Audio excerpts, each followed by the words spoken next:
السلام عليكم ورحمة الله تعالى وبركاته. أعوذ بالله من الشيطان الرجيم. بسم الله الرحمن الرحيم. اللهم صل على سيدنا محمد الفاتح لما أغلق والخاتم لما سبق الناس الحق بالحق والهادي إلى صراطك المستقيم وعلى آله حق قدر المقدار العظيم. الحمد لله رب العالمين. جتر نقولني الله إن جتي الله نفي كان كوارن نوين روانه فيك كده واني إن جتي الله نفي تنياغو الله كري الله كان تورك أو ساكن مبوري شيرنو شغل سيرنا بين بدي بريزنتاسيون سيرنا بي نبي ما بسم الله من نبي بعد كل ما وان بندرا بين عند غريدو إن غومي إلى إن غومي partout et Europe et nous sommes partout et Italie min kalanma inde mabbe pour mbawa famde golle hono jaadi alhamdulillah ko weltare tan hande min ganda mbeta ceerno weltima kono ko min jitten ko minen kam ko gollenade tan ceerno e gollenade hen fulbe e gollenade Cheikh Oumar Foutiyou Tall salo neni anniyamen de ene ɓuri ɗo mataw noon ko ɗum Allah haaji kono min anniyamen e ceerno e Cheikh Oumar ɗum ɗo ɓuri ɗum eyyi pour raɓɓi ki naatan mi fate délégation officielle arin ɗo gardugol consul général Rokhaya Ba Touré et vice consul Khady Sall ari ɗo e secrétaire Aissata Djigo ɓen fof ngari ɗo e wondude kadi Souleymane Ly président fedde fulɓe konko haalanno joni e président Yetti Dia président fedde Sénégal naaɓe kañum mon ɗo jooɗi.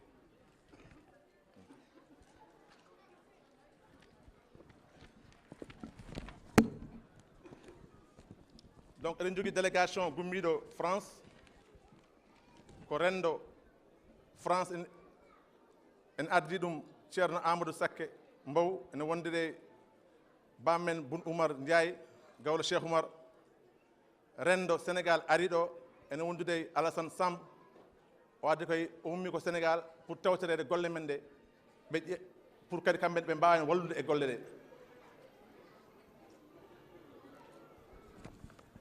Délégation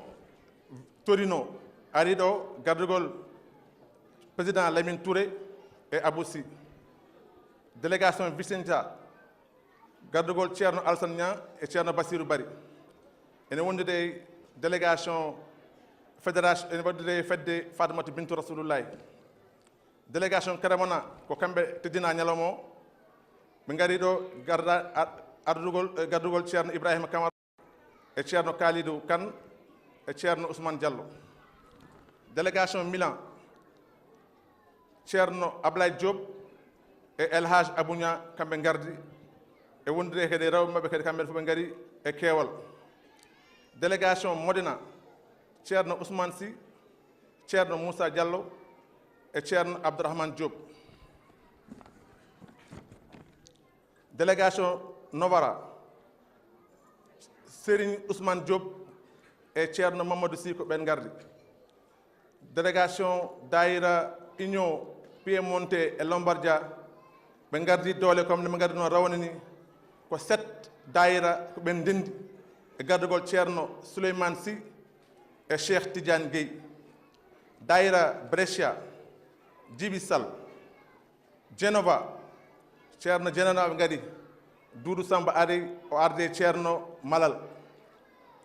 Délégation Como ceerno Abou Ndiaye e Mamadou Diaw. Donc payen kadi e bandiraɓe men jolfuɓe wa kër El Hadj Malick Sy gis nañ seen taxawaay Sillatul Rahim ñëw na ànd ak Serigne Ibrahima Sy ak Mor Sène. Fédération El Hadj Malick bu Lekko Mor Ken ànd ak Samba Niass. Daïra Aboul Abbas Ahmad Tijani ci njiitil Moustapha Samb Omar Diagne ak imam Goro Niang. Daïra Moustarchidine oustaz Babacar Diop.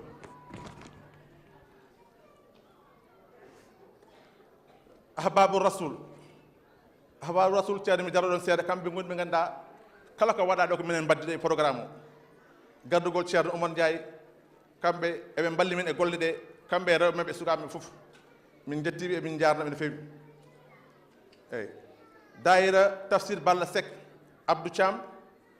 wa Kër Baye Niass e gardugol Ansaroudine Fallou Koundoul El Hadj Tall soppe oustas Moustapha Gueye Samba Thiongan omon ɗo jooɗi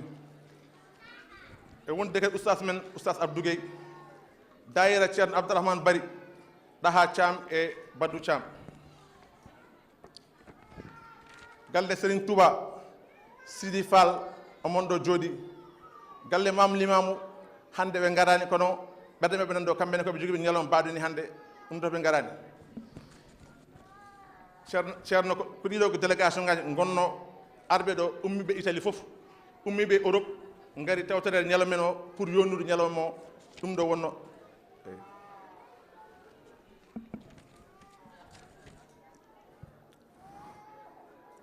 Aliou wala Aliou Dramé Komo eyyi Aliou Dramé Komo donc ko ɓe gonno moƴƴimi haali e ha joni ko dayira Piemonte o ko on tan woni ɗo ceerno Souleymane e imam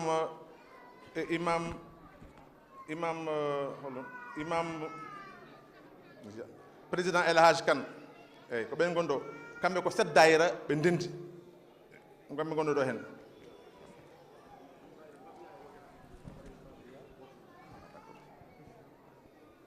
dayira Pavia Bokera donc kamɓe gardi kamɓe ɓe gardi e doole ɗum ɗo wonno ɓe ganduɗa hen pelle gummiɗe Europe e nder Italie foof gari rendinde pour mawnude oɗo ñalawma e oɗo jamma bandiraɓe on jarama min beltima yallah yoɓan moƴƴere yen batini kadi mo wuuri jërëjëf jëf kontaan nañ trop képp koo xam ne gis nañ la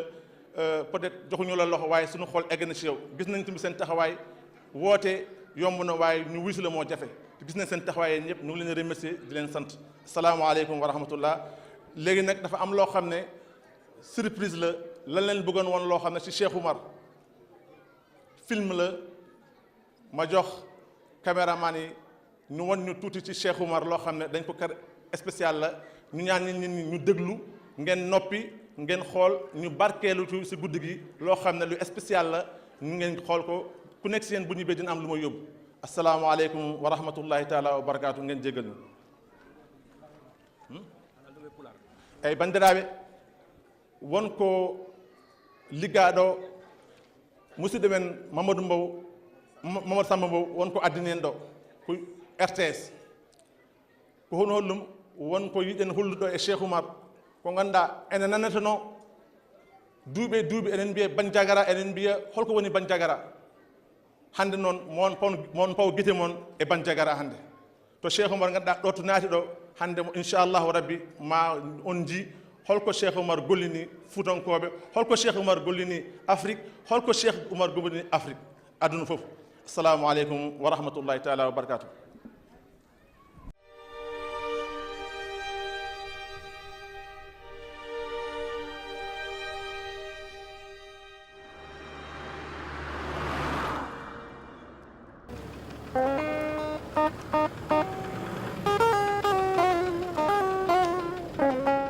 Au pied des montagnes que vous apercevez, Degembere. La localité est nichée ici à quelques 700 km au nord-est de Bamako, région de Mopti, cercle de Bandiagara. Nous sommes en pays Dogon. Chez les Dogons, la pierre est vraiment précieuse. Ici, c'est la montagne qui rythme la vie. Mais loin d'une simple commodité ou amour pour l'altitude, habiter en hauteur est surtout stratégique pour le peuple Dogon. C'était pour un souci de défense contre l'ennemi. Donc c'était encore le temps des razzias. En ce moment, ils pouvaient quand même avoir une position de défense sur l'ennemi. Avec des flèches empoisonnées, qui étaient en tout cas leur arme de guerre. L'habitat en pays Dogon est fonctionnel et obéit à un certain nombre de règles.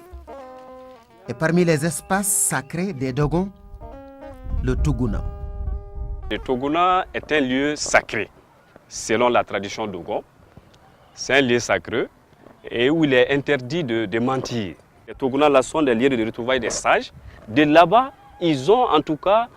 l'œil sur tout ce qui se passe un peu dans le village. C'est justement sous ce Tougouna de Degembere que l'amir du village de l'époque a reçu El Hadj Omar Foutiyou Tall en ce mois de février 1864. Le cheikh était en quête de soutien pour contrer la révolte du Massina et celle de ses alliés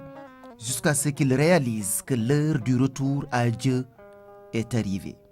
Et c'est cette place qu'il a dit à ses adeptes et à ses compagnons du Fouta jusqu'à ici, que voilà ma dernière assise, je vais disparaître. C'est Dieu qui sait là où je vais partir. Si mon fils Tidjani viendra, il prendra le relais avec moi. C'est fait un vendredi 12 février 1864. Mais faisons un petit retour en arrière. Allahu Akbar. En juin 2010, les ulémas d'Afrique sous la houlette de la Jamaïria libyenne s'étaient retrouvés ici, à la mosquée omarienne. Objectif, décorer El Hadj Omar Foutiyou Tall de la distinction du plus grand propagateur et défenseur de l'islam en Afrique de son temps, mais aussi des 100 dernières années. La ilaha illallah. Voilà, en termes simples, résumer les dimensions de ce géant de l'histoire africaine. Mais en fait, qui était El Hadj Omar Foutiyou Tall? Pour le biographe, Omar de Seydou Tall et de Sokhna Adama Aïssé est né à Alwar dans le Podor vers 1795. Dès le bas âge, Omar Seydou Tall fait son entrée à l'école coranique. Ce qui est normal dans un Fouta Toro où, comme l'a souligné un historien, en chaque habitant sommeille un marabout. Il est né à Alwar, dans une région du Sénégal qui est le Fouta, qui est vraiment la patrie de l'intelligence et du savoir. Tous ceux qui au Sénégal ont compté de manière significative ont plus ou moins eu leur origine dans le Fouta. Après son initiation dans les foyers ardents du Taureau et sa maîtrise du Coran à l'âge de 8 ans, rapportent certaines sources de l'histoire, il se rend au Fouta Djallon pour étudier le mystique et la science secrète des chiffres. Le Fouta Djallon avait déjà une longue tradition de hauts lieux de savoir et avait fini de réaliser l'une des plus grandes révolutions maraboutiques avec l'avènement de la théocratie bicéphale Peul des Soria et Alfaya. Cela a-t-il inspiré le jeune Omar? Il voulait construire une communauté musulmane qui irait depuis le Cap-Vert jusqu'au Hedjaz, n'est-ce pas? Depuis Fès jusqu'au Cameroun, en gros. Et dans cet espace, les gens devaient pouvoir circuler, aller et venir dans la sécurité la plus totale. Omar revient sur ses pas dans son Fouta natal. Il fait ses adieux à ses proches et entame un voyage vers l'Arabie. C'est le début de 20 ans de pérégrination. En allant là-bas, vous accumuliez un système de connaissances supérieur à celui des gens qui étaient ici. Et vous reveniez avec des bagages dans lesquels vous pouviez mettre des livres qui vous permettraient, à votre arrivée, de pouvoir ensuite les prêter aux différentes familles qui pouvaient en avoir besoin. Alors, il avait donc accumulé toutes ces connaissances qui, pour l'époque, représentaient des connaissances immenses. Il avait parcouru des centaines de milliers de kilomètres, découvert des centaines de milliers de pays. En terre sainte d'Arabie, il rencontre Chérif Mohammedoul Ghali, un des grands maîtres de la Tijania. Très rapidement, ce dernier découvre en lui un élu de Dieu. Il est couronné Khalif Tijane de l'Afrique noire. Son séjour en Orient le conduit notamment à Jérusalem, où il dirigea une prière à la mosquée Al-Aqsa. Cheikh Omar va voyager à travers l'Afrique blanche, notamment Al-Azhar au Caire. En ce moment-là, le Caire baignait dans un environnement très compétitif en termes de savoir et de connaissances. Il les a fascinés parce qu'ils l'ont soumis à un test de contrôle. Et il a été tellement brillant, tellement sémillant, qu'eux-mêmes finalement se sont pratiquement agenouillés devant lui pour reconnaître sa supériorité. Avec un talent et un génie qui forcent le respect, le Muhajir Omar Seydou Tall redescend au Soudan central, notamment à Sokoto. Il reprend le chemin du Fouta Djallon où il termine en 1845 son livre Al-Rimah, traduisez les lances, un commentaire de Jawahir al-Mani de Cheikh Ahmed Tijan Chérif. C'est là l'une des plus prestigieuses productions de l'écrivain Cheikh Omar Foutiyou Tall. C'est un recueil de savoir d'une telle densité, d'une telle perfection, d'une telle richesse, d'une telle hauteur, d'une telle élévation qu'en définitive, en 1927, les libraires du Caire, de leur propre autorité, ont pris Al-Rimah et l'ont accolé au Jawahir al-Mani, l'ouvrage doctrinal fondamental du Cheikh Ahmed Tidiane Chérif, de sorte que les deux constituent la substance de la doctrine tidjaniya. C'est au cours de ce voyage que son chemin va croiser celui de tous ceux que la Sénégambie a connus de marabouts de renom, notamment Maba Diakhou Ba et son frère Mamoun Nderiba en guerre contre le paganisme. Maba Diakhou yiɗno wat jihad ceerno ƴetti kaari seeɗa o tini mbo Maba Diakhou o wimo sa yehi mi tota mbo wirdu seeɗa haɗa ko waɗa ɗum sikar sa wawi ɗum ƴees ha fota e darde ma jihad o foti kono jihad o Maba wat sese dey woto idor Sine ador Bawol ba Sine ko ɗum fuɗɗete e jangde taliɓe ba Sine kono accu Sine fuɗɗo e Bawol njawta Sine. Durant tout son périple, Cheikh Omar Foutiyou Tall travaillait sur un projet d'islamisation totale de l'Afrique noire. Il retourne au Fouta Toro présenter ce projet d'islamisation et de nationalisme, posant ainsi les jalons d'un panafricanisme inspiré par la foi. Quand on lui a prescrit de faire le djihad,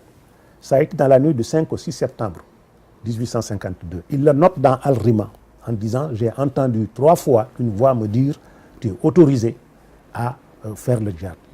Déjà, Mohamed Ghali lui avait dit « Va en Afrique de l'Ouest pour balayer le pays ». Mais lui, balayer le pays, il l'avait compris simplement comme étant venir sur place, parler aux gens, prêcher, discuter avec eux et les convaincre.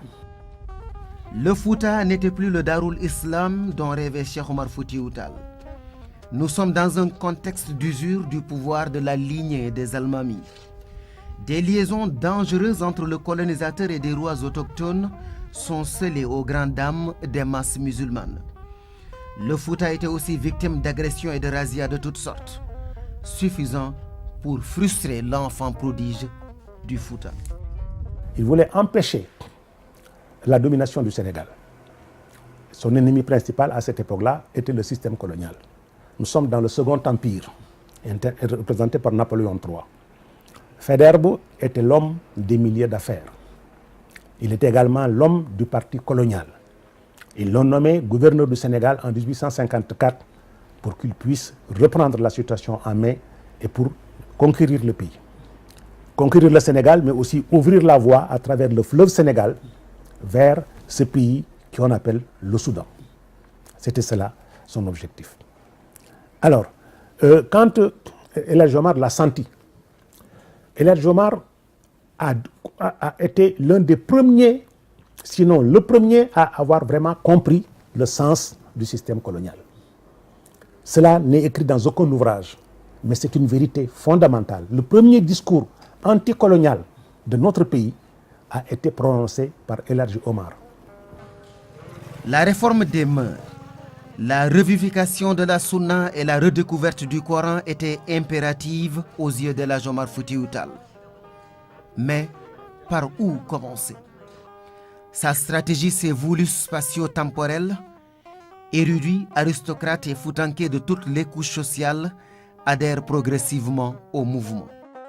Parce que quand il fait sa tournée au Fouta en 1858-1859, il dit à ses frères du Fouta, ce pays, il a cessé d'être le vôtre.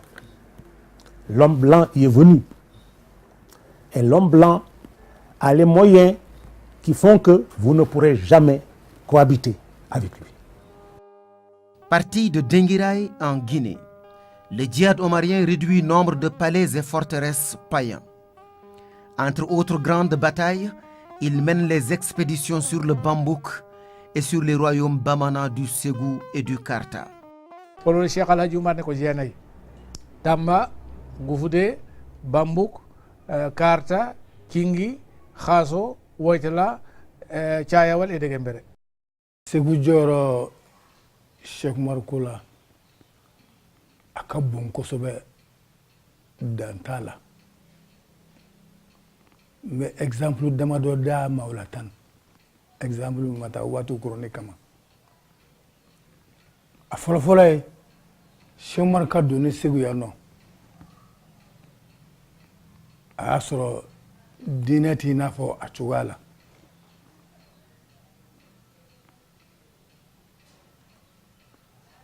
Diinɛ t'a cogoya la cogoya si la. Hali n'a sɔrɔ diinɛ tun bɛ yan diinɛ a kun jɛngɛnen don dɔɔnin. Nka Cheikh Umar donnen yan nɔ a y'a tilen cɔ ye. A bɛ don min na a ma maa ka nafolo bɔsi a ma maa muso bɔsi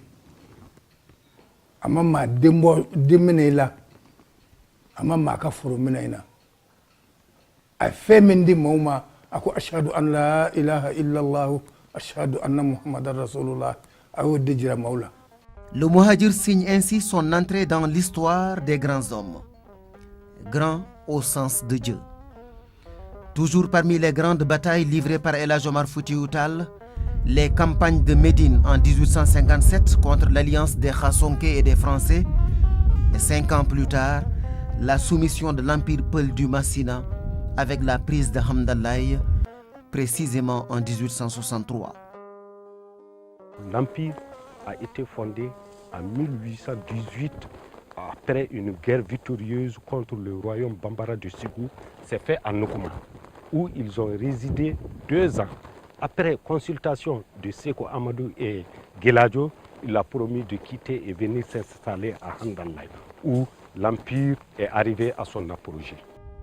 L'Empire Peul du Massina était une théocratie administrée selon le modèle islamique. Au moment de l'expédition, sa capitale Hamdallaye brillait de 1000 feux. La capitale allait jusqu'à, d'autres disent, de 800 à 1 million d'habitants. Parce que si on tient compte aussi, à l'époque, la mosquée, à tout moment de prière, il y avait 3000 fidèles. Qu'est-ce qui pouvait donc opposer ces 2 frères de sang et de religion? El Hadj Omar, il a combattu Ségou. Il y a le guerrier, le roi de Ségou, il a fui. C'était Ali Waitala. Il a fui pour venir se réfugier à Hamdallaye. El Hadj Omar a écrit à Amadou Amadou. Il y a mon taureau qui a fui. Il est venu se réfugier chez toi. Rends-le-moi. Il dit, ce n'est plus un taureau. Il est devenu musulman. Lorsqu'il est venu, il a demandé l'hospitalité. Amadou Amadou lui dit, il faut prier d'abord. Incident de l'histoire et mystère de la prédestination. L'affrontement aura quand même lieu. Il s'ensuit une contre-offensive qui va durement éprouver les Sofa omariens. C'est Balobo Bokari qui l'a siégé ici 6 mois, qui était le général d'armée de Hamdallaye. Il est sorti de là, il est parti sur Degembere.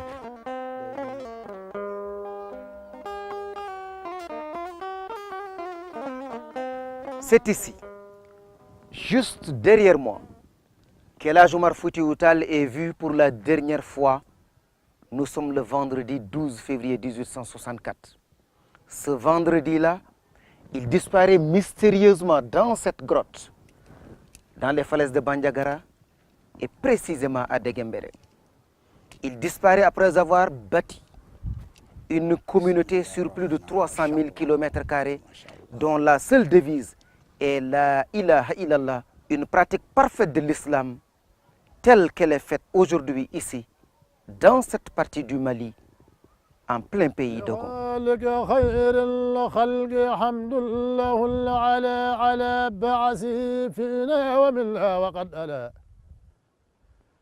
على العرش ما على أولى ساكن العلا أحق عباد الله بالمجد والعلا حبيب به يولي لا ويكلأ صلاة وتسليم عليه ولن ألا مربي الورى الخنسيز إذ كان لسألا ألا إنه بدر إذا الأمر عسالا أتم الورى جاها وأبهر مسالا. L'armée du Massina était en bas. Il observait l'armée du Massina en bas. Ses adeptes étaient en haut. Mais quand il est venu devant la grotte, il a laissé l'armée d'aller se défendre. Et quand il disparaît, il avait 11 personnes qui ont considéré à sa disparition, dont 3 de ses enfants, Maki, Mahi et Hadi. Et une femme qui montait avec de l'eau pour le village de Degembere qui était en haut, qui s'appelle Yendi. Sur ces images, les falaises de Bandiagara. Au milieu de la chaîne de montagnes qui ceinture Degembere,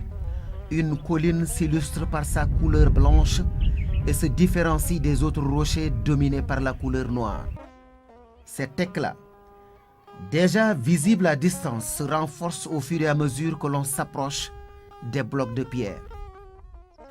À 200 ou 500 mètres, tu fais remarque, là où El Hadj Omar a disparu, était une montagne très claire qui est déjà éclaircie par la spécialité d'El Hadj Omar et par le savanisme. Et les autres montagnes sont restées noires parce que Dieu les a créées comme ça, il ne peut pas changer. Mais si Dieu avait fait que El Hadj Omar avait monté sur une de ces montagnes qui n'est pas cette montagne-là, ça allait être très clair aussi. Au point culminant de la montagne, une mosquée en pierre se dresse fièrement, entourée des ruines de l'ancien village de Degembere, avant que les habitants ne redescendent au pied de la montagne pour rebâtir la localité telle qu'elle est aujourd'hui. Au pied de la montagne, cet autre mystère. Une source d'eau douce jaillit des entrailles des collines pour donner au paysage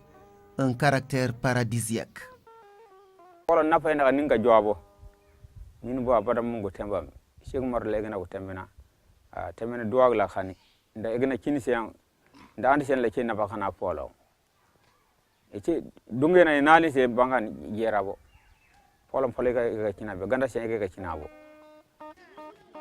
Ici,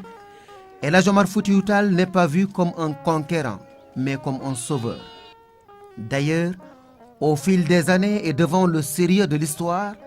les 3 principales familles qui ont partagé ces moments tragiques de l'histoire de l'Afrique et celle de l'islam au sud du Sahara se sont retrouvées pour perpétuer chacune et ensemble cet héritage qui leur est commun. En 1977, il y a le président Moussa Traoré qui a tenu une réconciliation entre ces familles. Il a tenu une réconciliation de toutes ces familles-là. Ils sont venus ici à Handalay en 1977, précisément le 21 juin en 1977. Ils se sont réconciliés. En matière musulmane, vous avez droit de pardonner les péchés de vos grands-pères. Donc si c'est pardonné, l'islam admet ça. S'agissant d'El Hadj Omar Foutiyou Tall, les historiens sont unanimes à le présenter d'abord comme l'érudit maître coranique, prince du savoir et adepte de la sunna, doublé d'un soufi, d'un mystique. C'est aussi le chef politique djihadiste et stratège militaire. Cheikh Omar, c'est également le calife, illustre propagateur de la Tidjaniya en Afrique noire. Et il aimait même la paix. Je vais vous en donner quelques exemples. Les rois qui étaient là-bas ont commencé à le provoquer. Il n'a pas voulu répondre. Finalement, il va même, pour éviter des problèmes, se déplacer et aller à Dinguiraye. Quand on le provoque là-bas aussi, il ne veut pas répondre. Il a fallu qu'on envoie des délégations pour venir le désarmer et désarmer ses partisans, qu'il s'est rendu compte que s'il ne réagit pas, il va accepter une situation qui va le mettre en situation d'infériorité, et ceux qui envisagent de le désarmer, peut-être qu'ils sont animés d'autres intentions, pouvant se traduire éventuellement par des meurtres perpétrés sur sa personne, pour qu'il décide de faire face. Et dans Arima, il prend la précaution de marquer que je n'ai pas le premier ouvert les hostilités. Le flambeau omarien, repris dès les premières heures qui ont suivi sa disparition par son neveu Tidjani Amadou, le flambeau donc va traverser des âges, transcender nombre de clivages pour s'imposer comme un modèle de nationalisme, de résistance et de projet politique jamais égalé en Afrique noire. El Hadj Omar a été respecté au plan national et international, et sa dimension intellectuelle dépasse tout ce que le 19e siècle africain a connu. Il n'y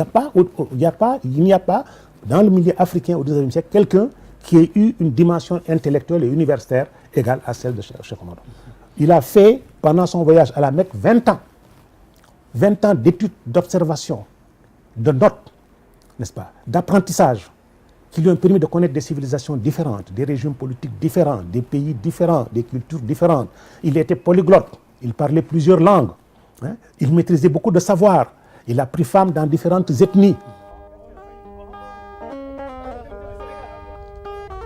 Seulement, l'histoire exceptionnelle à tout égard d'El Hadj Omar Foutiyou Tall sera l'une des plus grandes victimes de l'école de Jules Ferry et de l'historien aux yeux bleus qui, comme l'a si bien dit l'autre, n'a écrit l'histoire de l'Afrique qu'en termes de conquête et de domination. Masha'Allah. إلهي أجز خيرا لابن سعيدنا وأرد أبا الأباز ذي الفخر والثناء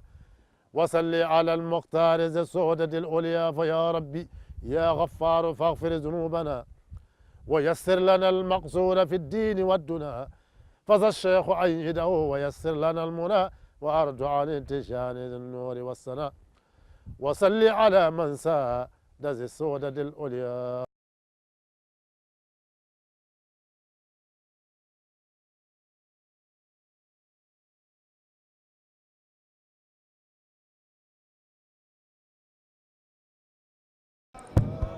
الله أكبر الله أكبر الله أكبر. Est-ce que Cheikh Omar, لا إله إلا الله محمد رسول الله شيخ عمر الفوتي ولي الله شيخ عمر الفوتي ولي الله مجاهد في سبيل الله مجاهد في سبيل الله. جزا الله أن شيخنا عمر بن سعيد الفوتي خيرا. جزا الله أن شيخنا عمر الفوتي خيرا عنا. ورزقنا بركته دنيا وأخرى. ورزقنا بركته دنيا وأخرى. يا الله أرزقين أن بركة شيخ عمر أودو مسيدو محمد سمبو جزاه الله عنا خيرا. sabu oɗo documentaire mo addani en ɗo ko jihadi fi sabilillah. sabu ɗum ɗo yiilade ɗum ha yiita ɗum filma ɗum heɗo ko haala ɗo ko fotno wonde koye duuɓi o rendinani en fof o waɗi ɗum résumé e nder hojomaji.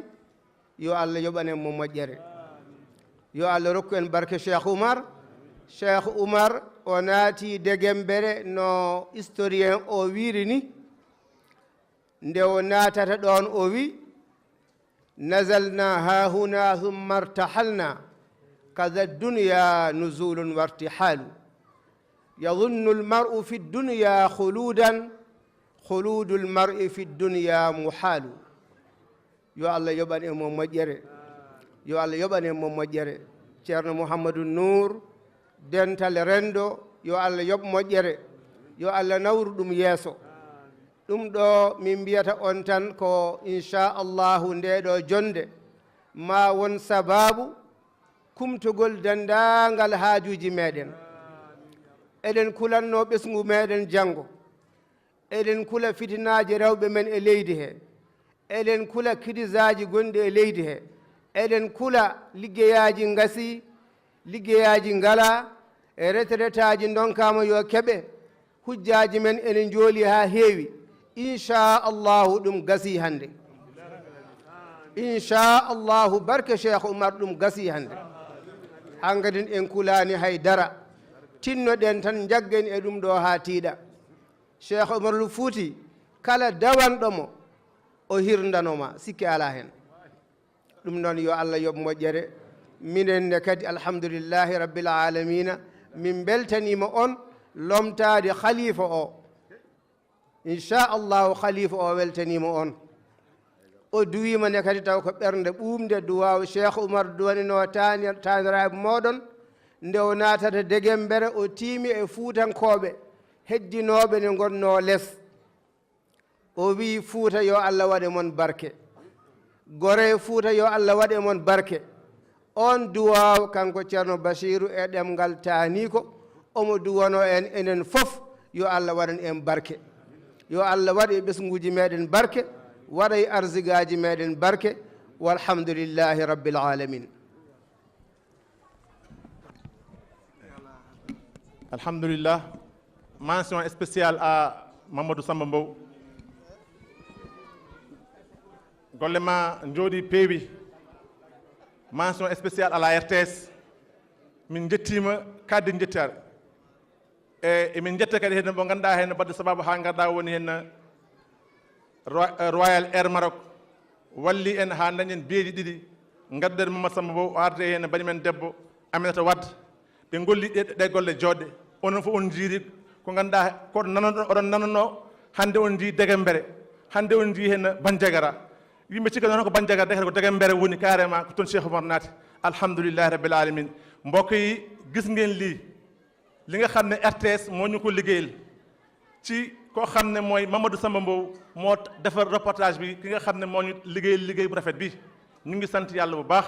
di sant yàlla bu baax ci liggéeyam bu rafet bi boo nga xam ne moo soxna Aminata ñoo ñëw filmer lii ñu ngi remercier aussi waa Royal Air Maroc yombal nañu seen ñëw ñoom ndaxte ñoo ñu may ñeenti bee yoo xam ne ñaari Mamadou Samba Mbow la ak Aminata Wade mais ak yeneen ñaari bi yoo xam ne mun nañ ko utiliser ci ñi nga xam ne ñooy dem Sénégal pour mu delluwaat ci ren de Cheikh Oumar machallah mention spéciale à Mamadou Samba Mbow donno min dokkuma konngol mbaɗa hay singo o wi o ñaagui o rokka tan o haala holko woni ɗo ko en pulaar 2 minutes Mamadou Samba Mbow hadma haalde jaafoɗon ɓeɗe yiɗi yimɓe ummo to goto ummo e rewɓe ɓe goto ummo ɗo daren hada e sérif gilnani enen mbi ha hunde enen juutu yo woodu ummiɓe ƴetta kufinaji muɗumen daren hada e sérif tanum nelaɗo Allah sallllahu alayhi wa sallam nen ɗo e meɗen enen dara haday oɗon ko adi fo oɗon jarloɗon jaafoɗon gacca haqqe no mbinomi joni ni jonde men nde ko jonde Allah subhanahu wa taala jonde nulaɗo Allah alayhi salatu wassalam jonde cheikhana Ahmada Tijani radiallahu taala anhu ko ɗum waɗi e salminandu meɗen eɗen gardina hen ƴiƴam nulaɗo Allah alayhi salatu wassalam mo ganduɗen hen e jonde he e mo en ganda kala ɗo ɓe mbawi wonde hande e jokli windere nde ha yettitaniɓe jakoraɗo meɗen hande e janggo leliɗo Madinatul Munawwara o en tawniɓe e jaati jinnaɗo meɗen sehil meɗen Chérif Makke Haydara mo ganduɗa sen jolama mbiyen ɗum Chérif ceerno Bachir Muntaga ɗaha Cheikh Oumar saabu eɗen gandi ina welamo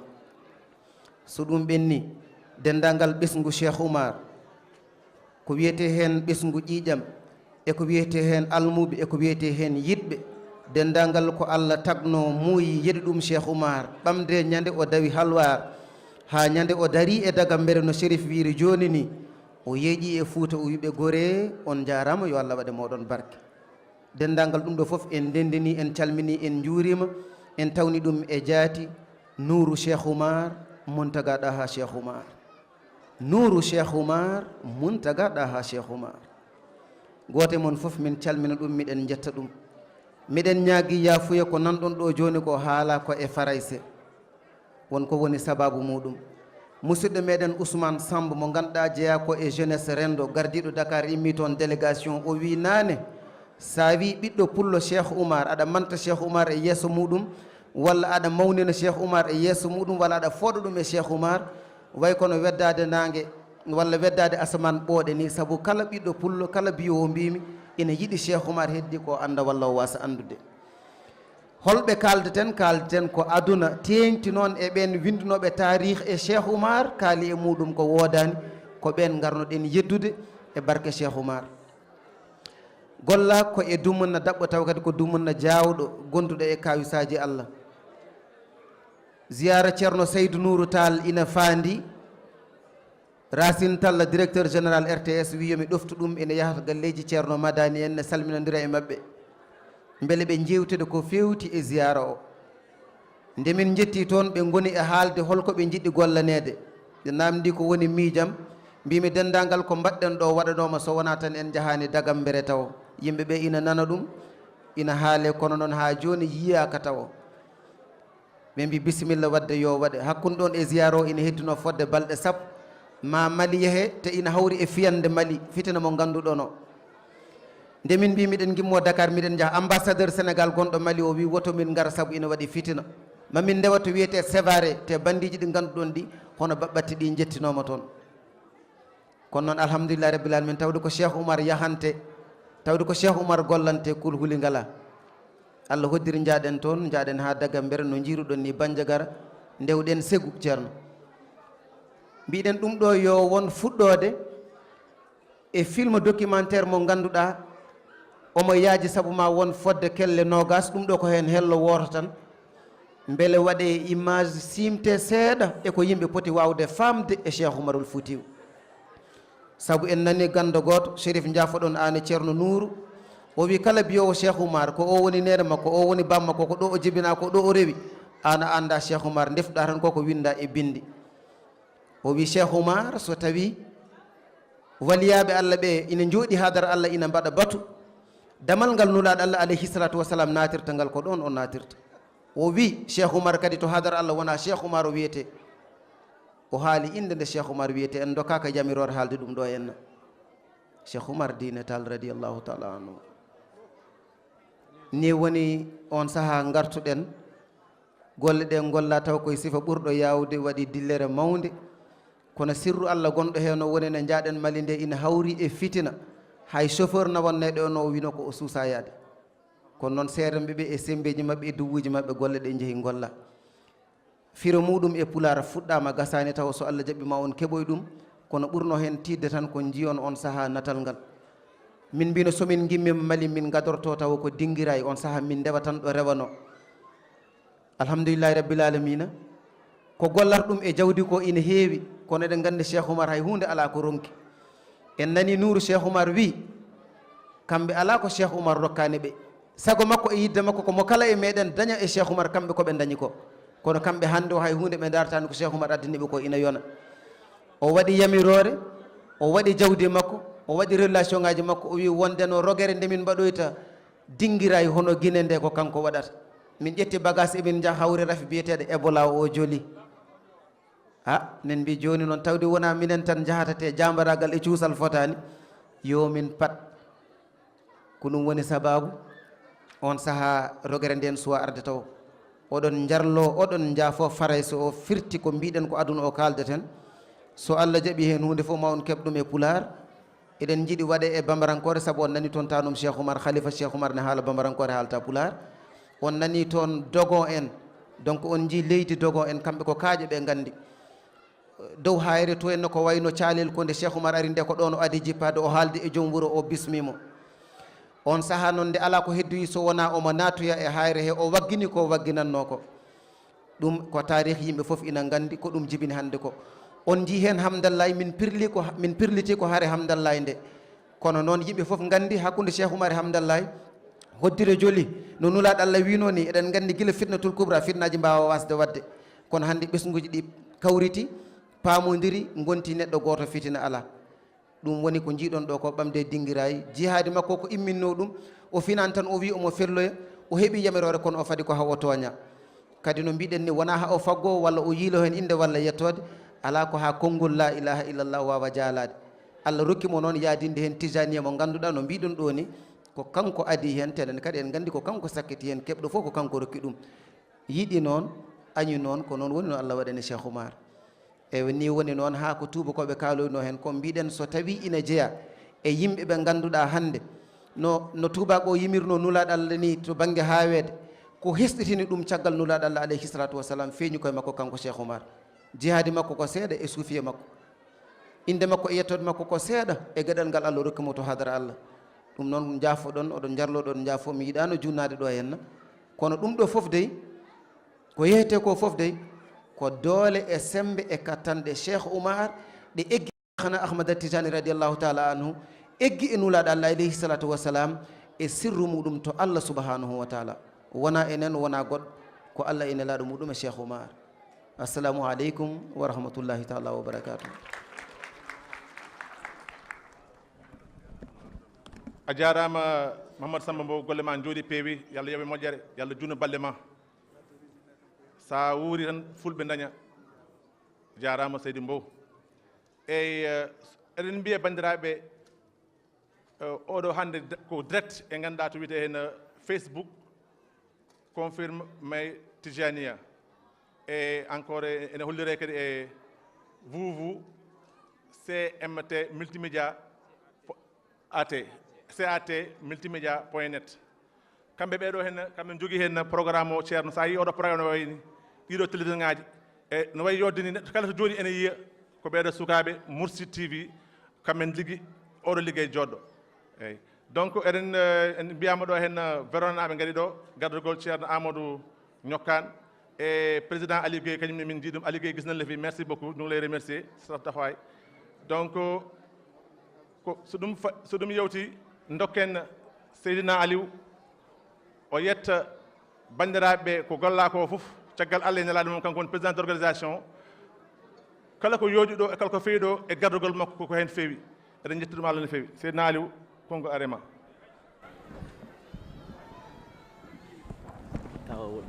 assalamu aleykum en mbiyatan ko alhamdulillahi rabbil alamina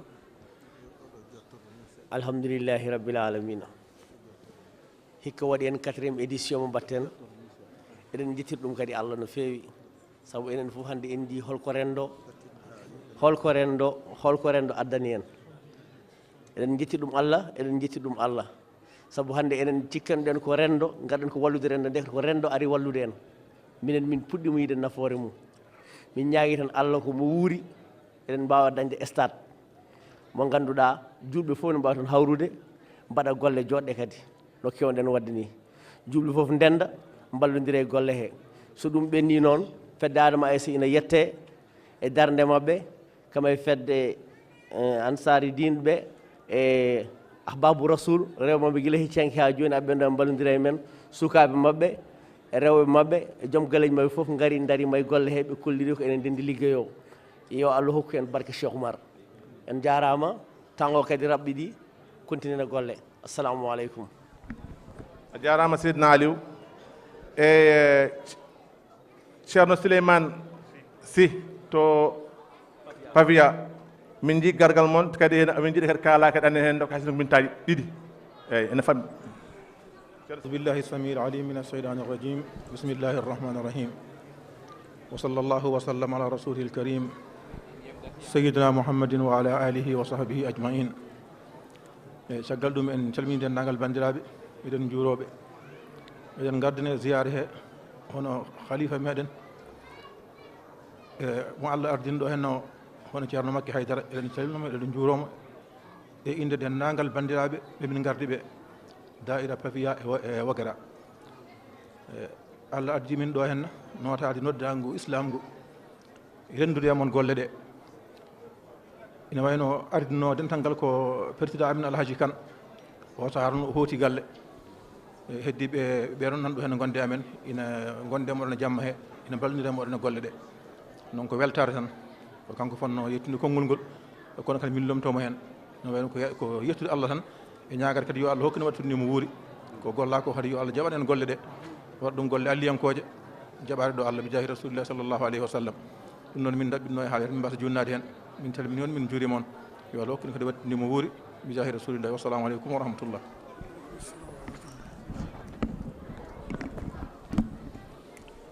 إن الحديث عن الفوتي من حلنا يروي العطاس وفيه الروح والغرر ceerno hunde nde arti e moɗon Muntaga Macky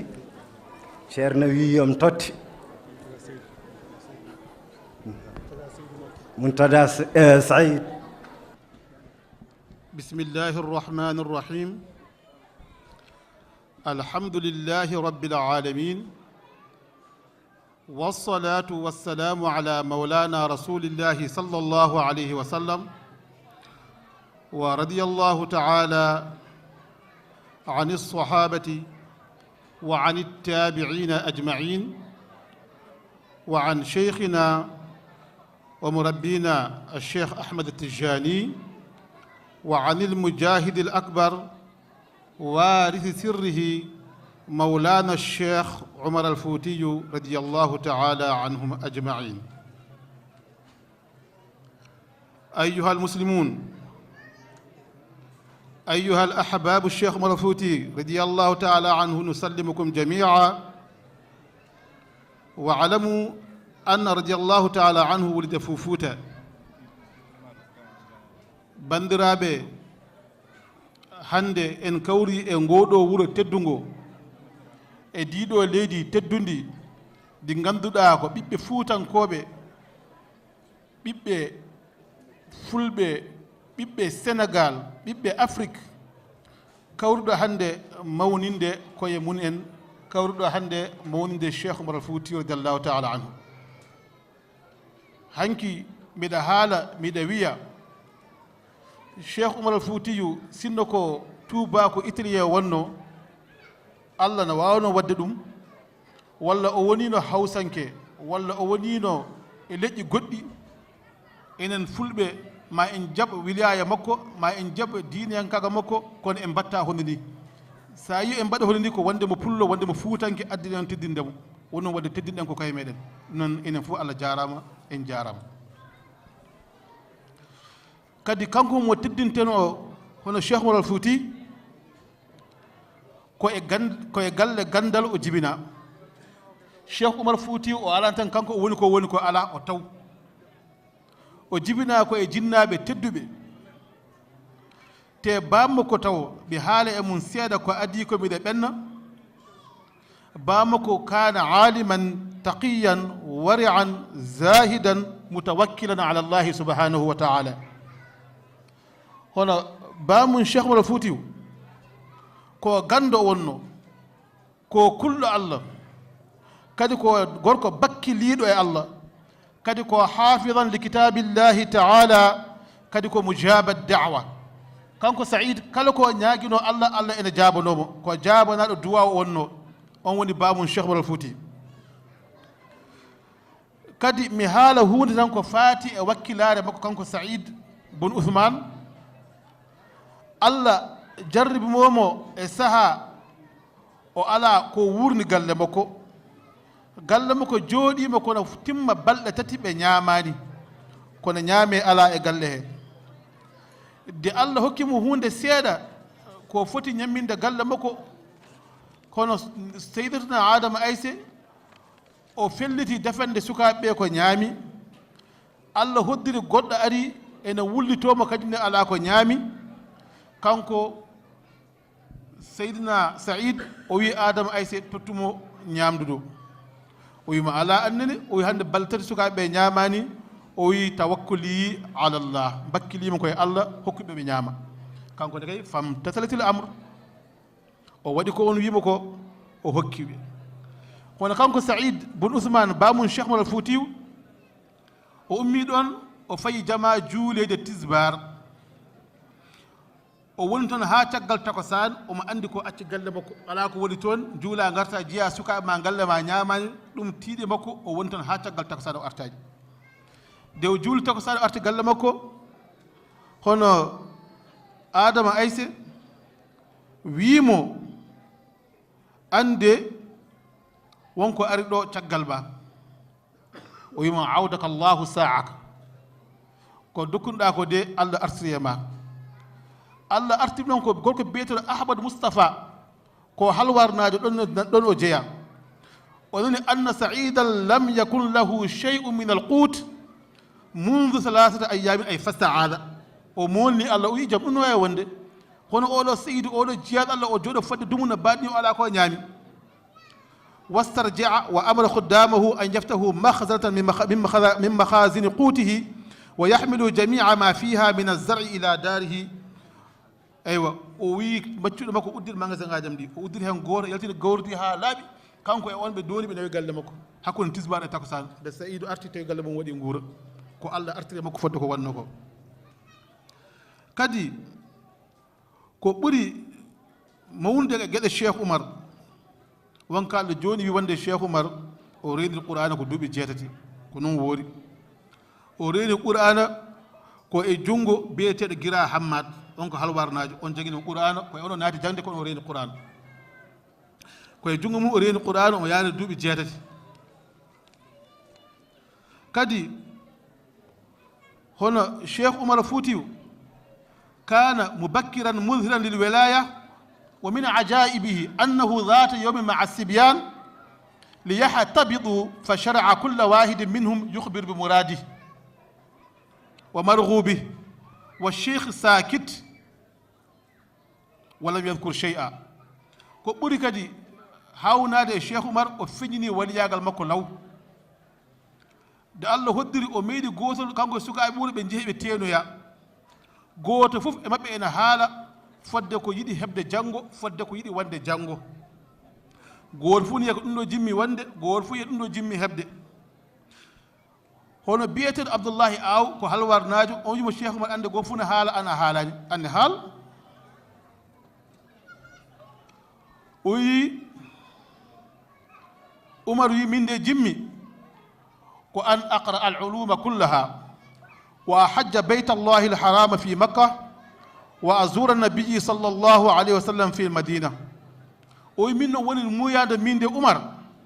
ko ha mi janga gande ɗe pop mi janga ɗum mi wawa ɗum mbiɗa ñaagui allah kadi hajjoyde suudu kaaba mbiɗa ñaagui allah kadi yaade madinatul munawwara mi juuroyo nelaɗo allah sallllahu alayhi wa sallam ƴewde on saaha omo yaari duuɓi seeɗa tan de o mawnani taw ɗum noon sukaɓe meeɗa nande ɗum ɗum woni cheikh oumar so wi wonde mahabbatuhu qabla al wiladati mahtadi ɗum hawnaki o wi kanko cheikh oumar fouti o wi o yiɗi nelaɗo allah sallllahu alayhi wa sallam guila so a jibinede kanko ɗon yiɗi la sallah sallam wona ala guila so a jibinede on noon so woni walijo hawnaki de abdoullahi aw artina haaltana bamum o namdi ba o wi baba yimo nam o wi baba ma makkata o mal madina o wi an kam baba ko woni makka e madina baba makko wimo i abdoullah holto nanɗa makka e madina holto ɗum nanɗa ɗum o wi min oumar o wi min nanami ɗum koye oumar wi o wi fa kana kullu sibian takallamu bi tamanniyatihim fa qala oumar hada gayata munahu fa qala lahu waldu kul ya bunayya ɓingelam ñaam fa inna hada al gulama sayudhiru bima yadunnu bihi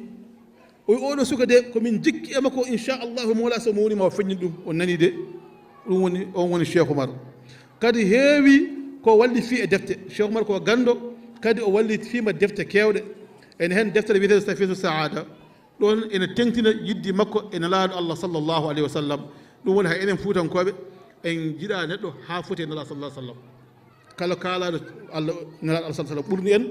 kadi hanki sérif makkina haala wonde nela sallah sallam ne tengtini ne wiya wonde so neɗɗo yiɗimo ma ɓurata ɗum hoore muɗum enen jooɗiɓe pop enen fof nelaɗo allah sallam ɓurnen koye men wallahi billahi goto eɓe fof wawi suttorade fittade mum sabu nelaɗo sallah sallam ɗum yaɗana ɗum mine fuutanke fof no wawi ɗum enen jiɗ nelaɗo ɗum cheikh fouti wi omo haala e safitu saada o wi najawtu min adhullami min ajli ahmadi wa fustu bihi adim bi fardin musammadi wa id hazzani khawfu aladabi almusarmadi dakhartu li hawli alhashri hubba muhammadi wa dhalika ala ma bihi almar'u yunqadhu ko cheikh mo fouti haalata de omo haalni en nela allah sallah sallam omo haalni e hodde martabaji heɓiri sabu nelaɗo allah sallllahu alayhi wa sallam cheikh mo fouti wi o wi najawtu mi daɗi min adhullami immade e toñoɓe min ajli ahmadi sabu rasulillah sallah sallam o wi kala mbawɗo tonjimi kala neɗɗo to immiri amma mi daɗ sabu yiddimi nela sallah sallam sabu nela sallah sallam min cheikh oumar wo fustu bihi mi maldama kadi sabu makko go nela sallah sallam o wi adim kawis ko mawnini ɓe fardin e allah goto musammadi paaditteɗo o wi o id hazzani so tawi giddini kam khawful adabi lebte janggo darga almusarmadi duumiɗe o wi dakhartu ay mi resoro li hawli alhashri e kulol darga hubba muhammadi yidde nelaɗo allah sallllahu alayhi wa sallam eywa ko ɓuri tentutan ko kalten ko mi faami mi faami kanko cheikh mal foutiyu o wiya nela salam o wi ala innahu ruuhi wa qalbi wa masma'i wa ayni wa dhati wa huwa fikri wa majma'i wa sirru hayati wa huwa fi dhikrihi ma'i dawa'un liman ya'wi wa hisbun li asma'i mi haalɗo tan mi haalɗo ko heddi ko wonko jimmi haalde seeɗa ko fodde mi hannde tan Cheikh Oumar Fouti ko jiɗɗo Nelaɗo sallah sallam kadi ko heeɓi fof heeɓi ko sababu Nelaɗo sallah sallam kadi enen fuutankoɓe waɗa enen fof ko yiɓi Nelaɗo sallah sallam kanko Cheikh Oumar Fouti omo haala o wi wonde kanko o wi ala innahu ruhi o min Nelaɗo Allah sallah sallam woni ruhi woni fittadam wa qalbi Nelaɗo Allah sallllahu alayhi wa sallam woni ɓerdam wa masma'i kanko woni nanɗam wa ayni kanko woni jiiɗam wa dhati kanko woni dhati am wa huwa fikri kanko woni miijam min bom so miijo ko Nelaɗo Allah sallah sallam miijotomi wa majma'i kanko woni kala kala am ɓe mbimi ɗon kaɗɗa o wi ala wa sirru hayati kanko woni sirru gurdamam wa huwa fi dhikrihi ma'i kadi min somi jangtomo kanko Nelaɗo Allah sallah sallam wondi am kadi ɗum kadi yakfina dalil to Guinée kanko Cheikh Oumar Fouti nde yeehi Guinée ɓe mbaɗi sappe eɓe jaɓɓomo gorgoɗo wiye ceerno Ibrahima Diakalel naati halwaji naati halwa balɗe 40 omo janga fodde dala'ilu khayra fodde ujunere dala'ilu khayra par jamma yo Allah hollumo Nelaɗo Allah sallah sallam nde o gayni haala makko Nelaɗo Allah sallllahu alih w sallam feeñanimo hokkimo junngo salminimo o fini suba o ñooti bata o waɗi heen junngo makko wi wonta salminde tagaɗo an kadi ɓaɗo salminde laaɗo googa makko noon foti wonde nde Cheikh Oumar Fouti ari maɓɓe sappeji mbaɗi Cheikh Oumar Fouti hokko goo fof junngo ari ha e makko hokkimo junngo tawi o waɗi bata wimo i jam ko hemma e junngo ma o wiya hunde heɓanimi o wi ko Nelaɗo sallah sallam salminimi minen pimmi adde mbi wonta salminde tagaɗo Cheikh Oumar wimo ahan o wi ahan Cheikh Oumar fooɗimo yaltimo e sappeji ɗi nemo less lekki jaaɓi cangi hunde fetti Nelaɗo Allah sallah sallam feeñi o wi ko o wonno o wi aha ko o wi salminmo o salminimo Nelaɗo sallam wirni o janggueɗo fetti Nelaɗo sallah sallam kadi feeñi o wi ko o wonno o wi ko o wi salmimo o salminimo o janggueɗo hunde kadi o fetti Nelaɗo sallam arti o wi ko o wonno o wi ko o wi salmimo o salmi laabi tati Cheikh Ibrahima wi jaaɓi itti bataka hokkimo junngo wi Seydi Tall ɗum noon eɗen jettiɗo Allah ɗum ko wasmen enen fuutankoɓe so ɗum ɓenni ko yidde yettude Allah no feewi ko yidde yettude Nelaɗo sallah sallam ko yidde yettude Cheikh Oumar Fouti e rewdum e junngo ceerno Nouru Cheikh Oumar al Fouti Nouru Cheikh Oumar Mountaga Daha Cheikh Oumar emin mbima anni a jarama emin ñaago Allah de Allah yawtama moƴƴere fodde annima moƴƴo mo joguiɗa e gueɗe Cheikh Oumar Fouti ndeɗe fedde rendo wona hande de fuɗɗa kode ɓoyde ko woni hunde fof kala ko awa so ɓooyi fuɗat so fuɗi so ɓooyi ɓesnat ɗum noon ko ɓesnoje puɗɗi woni ɗo ko barke Allah e barke ma e barke jinnaɓe ma ko barke kadi mo dokkuɗa teddungal hono jinnaɗo ɓen enen fof khalifa men enen fof hono ceerno Bachir Mountaga Daha ceerno Nour ɓe mbima Allah jarama jarama ko heddi ko kadi bandiraɓe ko fodde tan haalde nema Allah Cheikh Oumar Fouti goto fof en dilla e gueɗe makko kono wallahi ay oɗo Nouru mi yimo sifa ɗum woni mi jaɓanimo min wonno Allah waɗani e ɓerdam naafiqagal mi wawa min wona naafigi kadi mi wona kulɗo reedu kadi bakkilimi koye Allah gueɗam fof ko Allah jogui hay goto ɗamnaki hay batte kala ko Allah wi wonat so ali hunde wonta wonta ala fof ko mbawɗa hen ɗum neɗɗo kala ko mbaɗa jaab Allah jaɓa hoorema jaɓa bande en ko jiɗanɗa hoorema jiɓa ɗum bande en Nouru kala komo yiɗin hoore makko omo yiɗini min ɗum kadi on walli min won tan hen goto son ƴeewi ñalawma Cheikh Oumar ɓennuɗo oɗo ganda en teddina Cheikh Mountaga Daha kala ɓi taalo gonɗo e Dakar caggal ɗo yewtude e ceernajo khalifa o ha gasi kala ɓi taalo gonɗo Dakar o yaɓɓi galle koyɗe ma ha galle ma ha galle kayɗe makko ha galle ma o haaldi e ma ñande mum kala galle Cheikh Oumar gonɗo e Dakar a saggini dépasse makko kala goote amen kala makki Alhaji Makki Habib ko bamoun oɗo Makki Habib Nour Cheikh Oumar oɗo Mountaga min miɗa waɗa ziyara Cheikh Oumar ha gasa mi siftorta mi haalta inde makko Saïdou Makki Nour Cheikh Oumar ko babam kañum jibini waɗa ziyara ha gasa mi haalta inde muɗum kadi mi meeɗade min juurimo mi mbaɗa hannde ko ziyara Cheikh Oumar juuri en Seydou Makki kono kanko de waɗi nelaw makko ha gasi kala ɓi taalo lelnoɗo o heewi juurimama rawde ceerno Seydou Nour so ziyara waɗama wiyete ko ceerno Seydou Nour wiyete ko ceerno Nour ɗaɗo yimɓe kaɗata minen fuɗo min kaɗata hay goto meeɗa wiide jeehe naata rawde Seydou rawde Makki Habibou juurɗo ɗum koye makko fuɗɗi no ceerno Nour hande mbima jarama ganda kadi ene mowni amen sa naati sal makko mata ɗon photo Seydou Makki ɗo waɗa hen photo babam ɗon neɗɗo ɗon wawi hadde omo tini kala ɓi Cheikh Oumar omo teddini kala ɓi Cheikh Oumar omo yiɗini kala ɓi Cheikh Oumar jaam wallahi billahi so nanguima ko nangui Cheikh Oumar kadi Allah kaldumi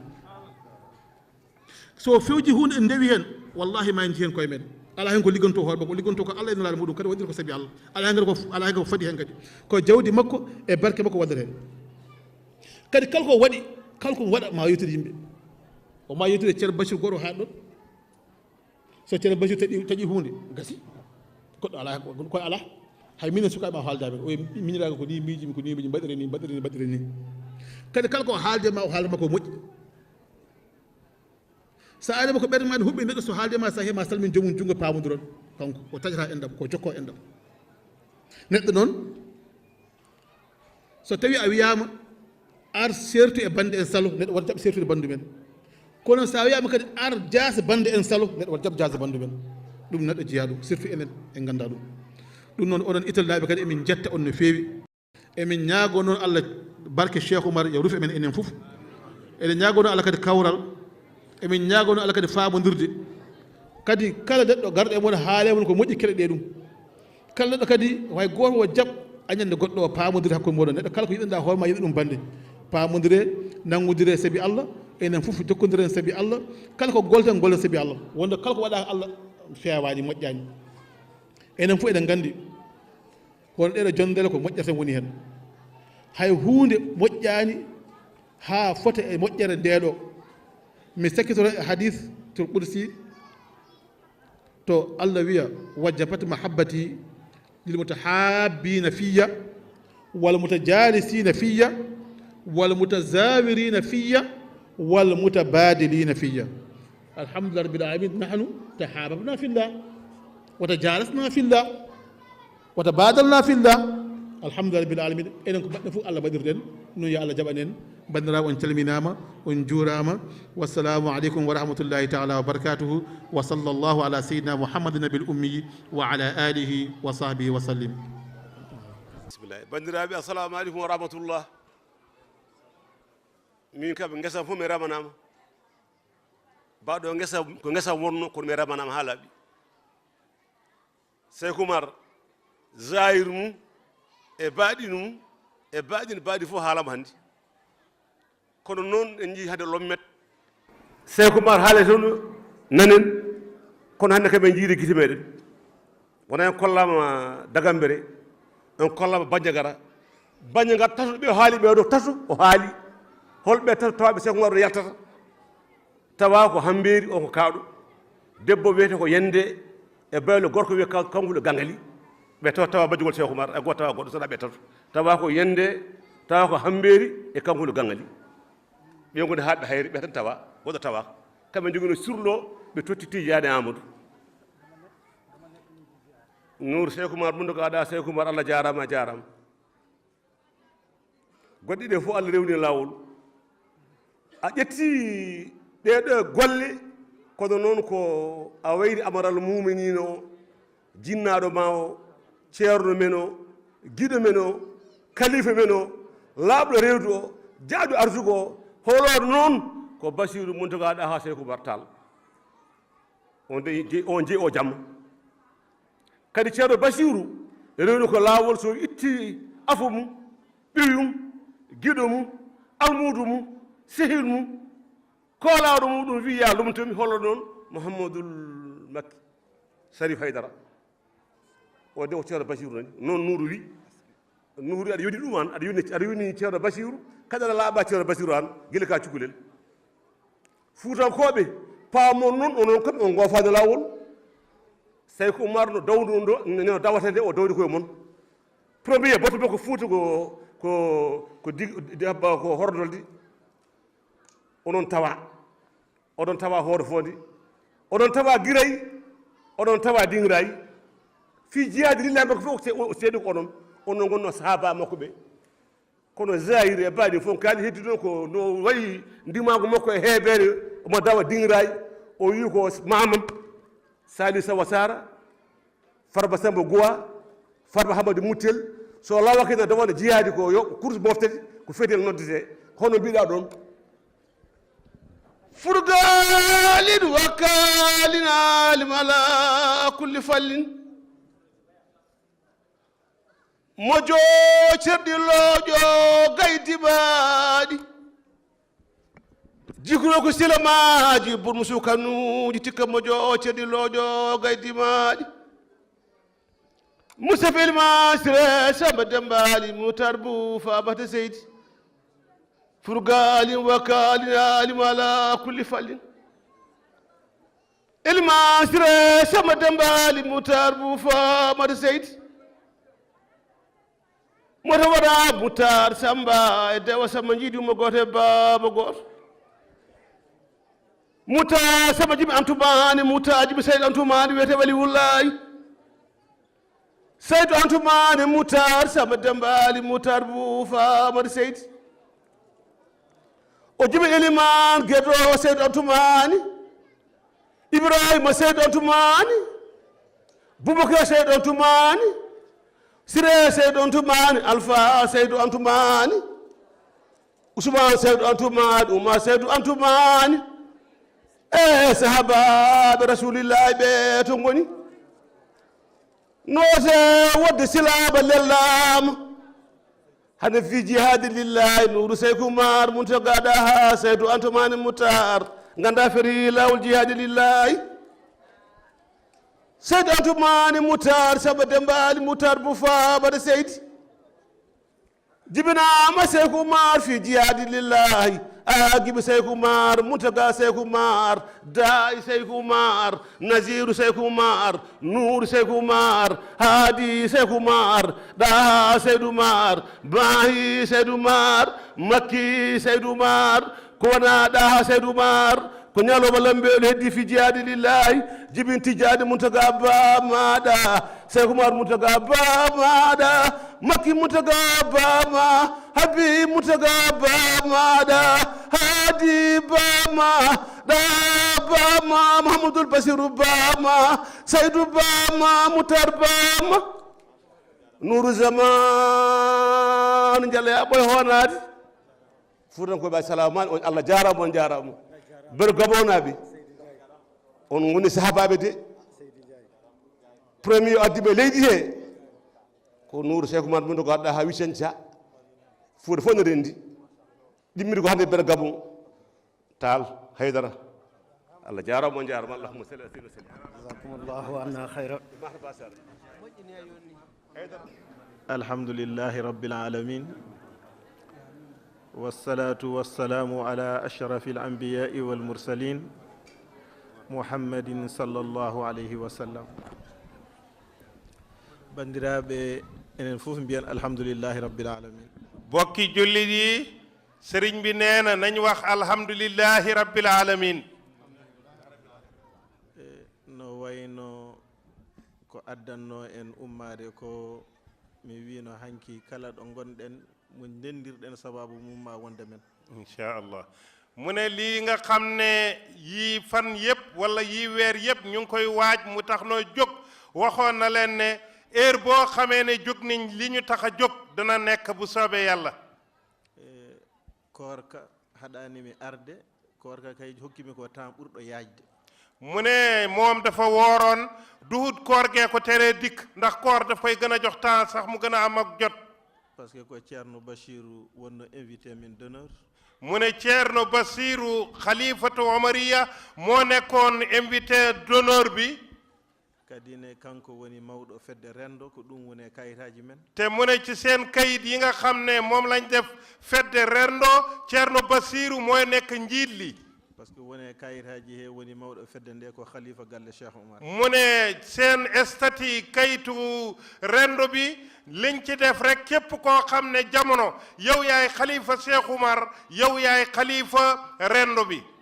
tawde noon ko ceerno sharif woni koɗo men lomti ceerno e jonde he mu ne kon nag yéex a dikka gim yéex a dikka bu kenn yaakaar ne koor gi la wala dafa sonna déedéet dañoo invité woon ren ne bu ko yàlla dogalee am nañ yaakaar ne ceerno basiru dana dikka te ceerno basiru am nganta dal di yebal loxoom di kóoluteem di ceerno sharif moo makki haydara loolu nag moo tax mu jiital ko ndax mu mën a jox temps bi nga xam ne moom la bëggoon mu yeggel ko so tawi sharif ari yimɓe fof juuromo calminamo o haalana en ko ceerno haalanteno en ko somi ari hay goto waɗɗo on saa mi wasa foɗodirde mo calminali ɗi e konngol ngol mu ne mu loola tax mu bàyyi Cherif mu ñëw mën a noyonteeg bokk yi mën a siyaaranteeg bokk yi ñu mën koo yegg fekk moom bu ñëwee rek day fekk doole gi yépp jox nañ ko Cherif bi surga saɗa liggono kalifa ma so kalifa ma o ari a joñoto goppidamo ko heddi ko nee na surga la woon moom ci kër gi di liggéey kon nag bu fekkee Cherif dikk na ci ndigalal Thierno Bassirou kon moom dafa war a bàyyee Cherif place bi kon loolu rek moo waraloon yéex a dikkam gi kon mu xamal ko bokk yi ndax bu duutoon ak loolu nit ñi jaaxle woon nañ so tawi no Thierno ari mu ne ndax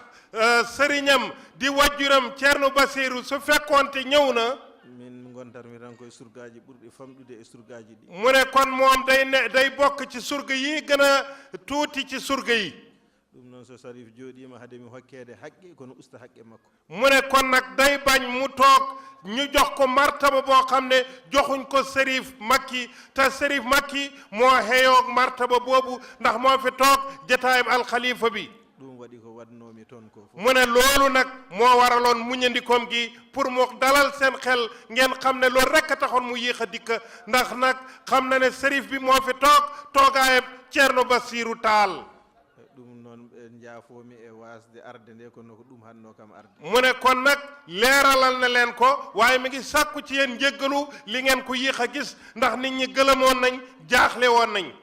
Allah no seedi so wonano somi arani ma won felɓe mi kadi mi wasa yodde mi aratano boom mu ne yàlla doy na ko seede ne su duutoo nag su dikkutoon ci jataay bi dana am ña ko yedd ne moom mu jógee ba Sénégal ñëw nekk ci hôtel bi rek tëdd fa am ñoo xam ne buñ delloo danañ ko yedd kon moom kii fi teew doy na ko ci saahir doy na ko ci baatin kon du dikk sax te ko ka Cherif haalanno ko fof waɗi ko antenne Thierno Bassirou ne heeɗi ko haalata ko mu ne nag te yëg leen ma ngi leen di waxal secret boo xam ne mbooleem li nga xam ne ñu ngi fi doon wax ñu ngi ko def direct Thierno Bassirou nga koy déglu so tawi mi waɗirani ni kadi ne ma wiye mataw rendo o ko hooram jahantunomi nee na te bu di jëfeewutoon nii kon danañ ne rendo bi mooy booloo gi ndeke ne moom moo ko sos moo ko dox waaye boppam a tax mu def ko waaye mi ngi gën a wane ne comme lii Thierno Muntaxa rakkam wax ne moom lim def rek mooy bennoo kat Cheikh Oumar ak ñu nekk benn te jot na kat Cheikh Oumar adduna bi yëpp xam leen moom ci loolu lay liggéey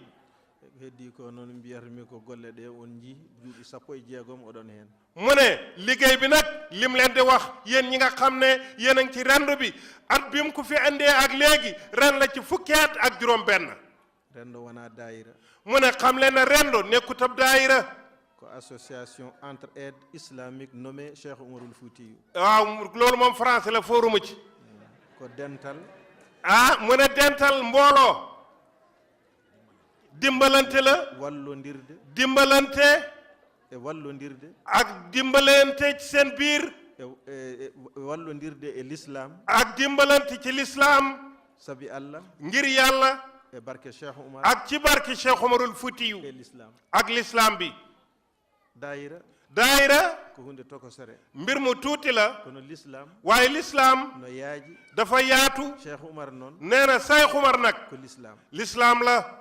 sa wi Cheikh Oumar mu ne boo ne Cheikh Oumar a haali diine wax nga diine a haali tariqa wax nga tariqa sa wi Cheikh Oumar soo ne Cheikh Oumar a haali Allah wi wax nga ne yàlla nee na a haali nelaɗo Allah wax nga ne yonent bi nee na a haali Cheikh Tidiane wax nga Seydi Ahmada Tidiane nee na ɗum o yahanno mu ne loolu la doon dox ɗum o haalanno loolu la daan wax ɗum o gollanno loolu la doon jëfe it saɗa haalamo tan mu ne booy wax kuy Cheikh Oumar ko ɗum ɗo woni ko mu ne wax nga lépp ci diine rek ko heddi ko noon mu ne li ci des nag ɓuure yaññude rendo o maa ngi bëgg handoo gi ñu gën koo yaatal leydi he fof mboolem réew mi nokku fof place bu nekk ci réew mi yo waɗ selil mu ne bëgg na mu xam fa banqaas jokkodiron ñuy jokkoog ñoom oɗon ballodira ñuy dimbalanteeg ñoom taw ko mbatton ko fof nandi lépp loo xam ne ñu ngi koy def ñu di ko yëkkati ndoo di ko tëddalandoo funti seeramɓe o yoni mu ne lii nu sëriñ si daan nax doy na nag pinen nañ xeewu so ɓe gaddani en ko nafata en suñu sëriñ su sëriñ dikkee indi la lu lay jëriñ e aduna ci àdduna to laaxara to mu ne balaa àllaaxira ko Allah andi foofu yàllaa ko xam ceerno anda toon hoore mu ne sëriñ bi sax xamulul boppam waxuma laa keneen li bépp sëriñ bu lay andil na nga xool lim la andil ci àdduna ndax sa njëriñ a ngi ci balaa àllaaxira àllaaxira yaag moom ci yem képp moom ci boppam xamulul boppam dara àllaaxira so no nafuma e aduna he waaye bu fekkee li mu wax dana la jëriñ ci àdduna ganda ko intérêt ma woni nga xam ne sa njëriñ ma ngi ci so tawi noon ko intérêt makko tan mu ne su fekkee sëriñ bi lim lay wax intérêt rek la allah wi yàlla nee na nelaado allah wi yonent bi nee na Cheikh Tidiane wi Seydi Ahmada Tidiane nee na o wima ya addu mu ne nanga ko andi o waɗa e poos makko mu def ci poosam o yaha mu demu yoonam o funti nax na la caloɗe bañ leen Cheikh Oumar funtano en Cheikh Oumar kat na njëg ne naxunu woon hande noon tey nag association ngaji kewɗi mu ne association yu bëri e dayiraji kewɗi ak daayira yu bëri e ziyaraji kewɗi ak siyaara yu bëri ko économique tan économie rek la e dartude dépense ak di ci wut halal no moƴƴi mu ne baax na kono yo jomum laɓɓin waaye na nit ki sellal halal ji ni mu koy xamee kono rendo o waaye mbooloo mi nga xam ne moom la def muy rendo ɗum ala toon mu ne insha allahu taala loolu nekku ci woni hen tan te gëm nañ ko itam mu ne li ci nekk rek ndende nañu ànd ci yàlla pewnuto ɗon ñu jéem cee defaru it e barke Cheikh Oumar ak ci barkeb Cheikh Oumar naftoro ɗon ñu jëriñoo ko ñoom hutuñ ci dara mooy nañ ànd ci suñu biir nu bennoo ci suñu biir nuy dimbalante ci suñu biir moom ci boppam tegunu lenn du dara lum nu laaj léppam moo koy defal boppam ndax bëgg rek nuñ avancé nde garmi ɗo 2000 mu ne bi mu fi ñëwee 2000 ko nden mbayrumi ɗo mu ne booba la fi gëjoon coow heewino e galle Cheikh Oumar mu ne coow li bëri woon na ci kër Cheikh Oumar no heewri e galleji diine ni mu bëree am ci kati diine yépp no heewrino e l'islam fof ni mu xemee ci l'islam yépp kewino mu ne xewoon na kono hande mu ne tey ko amiral muminina ari ko mu ne li nga xam ne amirul muminina Ceerno Basiru ñëw na o jooɗi mu toog fitina natti jeex na galle Cheikh Oumar mu ne kër Cheikh Oumar kamɓe fof ñoom ñépp nag jiiɗi yummay baaba ñoo bokk ndey ak bay ko ɗum o waɗi mu ne loolu la jëfee ko ɗum o yamiri loolu la digle ko ɗum o gollata loolu lay jëfee itam o wi goto fof mu ne kenn ku nekk galle bamma sa kër baay wurtin dundalal waɗ ziyara defalab siyaara noddu yimɓe hoohali nit mawnin yëgg màggalal sa fewni boo defatee mi ara mi daro hen man danaa ñëw jàppale la ma tamuy xalifa bi nag ngesa Cheikh Oumar ba noon mu ne toolab Cheikh Oumar bi nag ko ngesam mu ne sabab tool la kanko jeeyi moo ko moom kono mballe kam waaye dimbalee leen ma nag ñu bokk sàmma tool bi wawi walludemo noon ñi kii mën a dimbalee nag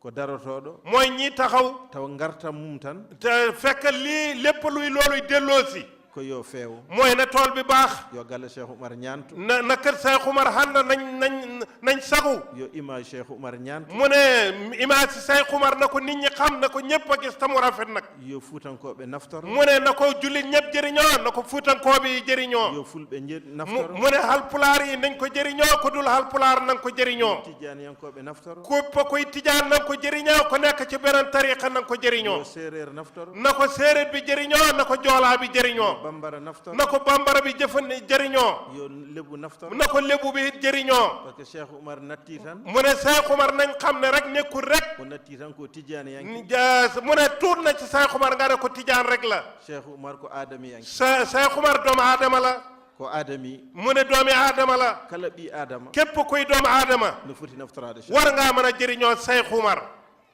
ɗum noon loolu nag ko golluɗon ɗo ko li ngeen fi jëf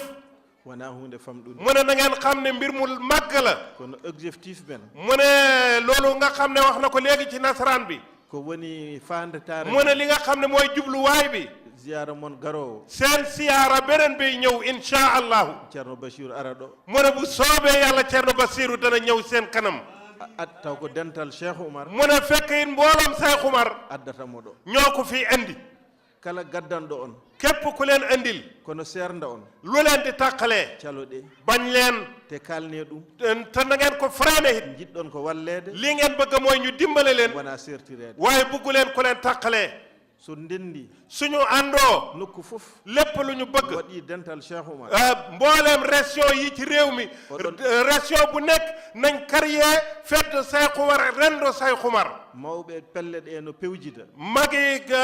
mbootaay yi di jëlandoo ha dañon ɗo 16 mawɗo bañ am 16 base bi am fu mu nekk tiiɗa baas bu dëgër ndax mbir balaa dëgër il faut mu am baas bi nag ande base o ko ɗo woni mu ne tey yàlla dogal na baasu seesu Omariya mi ngi fii tey ci Italie ci Bergamo fii mooy baas bi loolu la yàlla dogal so yeehi ha juuti mu ne bu demee nag bàyyi hat ci kanam ziyara o watta yiilaade mu ne nag ñu ngi ñaan waa baas bi it buñ wax ne ñoom rek koy jëriñoo nañ ko toxal yóbbu ko feneen ñu bokk njëriñ li hitaande fof hat mu jot kala yiɗɓe kadi ne fellitɓe jaɓɓaade ñépp ñoo xam ne pare ngeen ci mën a def xew wi ñu daal di koy defee ji ci ñooñu joomu en kadi den teddinire ɗum su boobaa teralee leen ko te ñu bokk jàppalanteeg ñoom ci mbir mi taw base o ne heddiɗo heddinoo fekk nag baas bi yàlla dogal na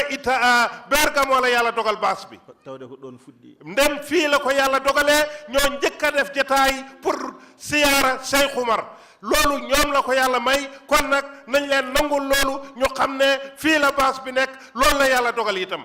Ceerno Cherif noon eɗen jettamo no feewi mu ne Cherif ñu ngi lay sant ñu ngi lay gërëm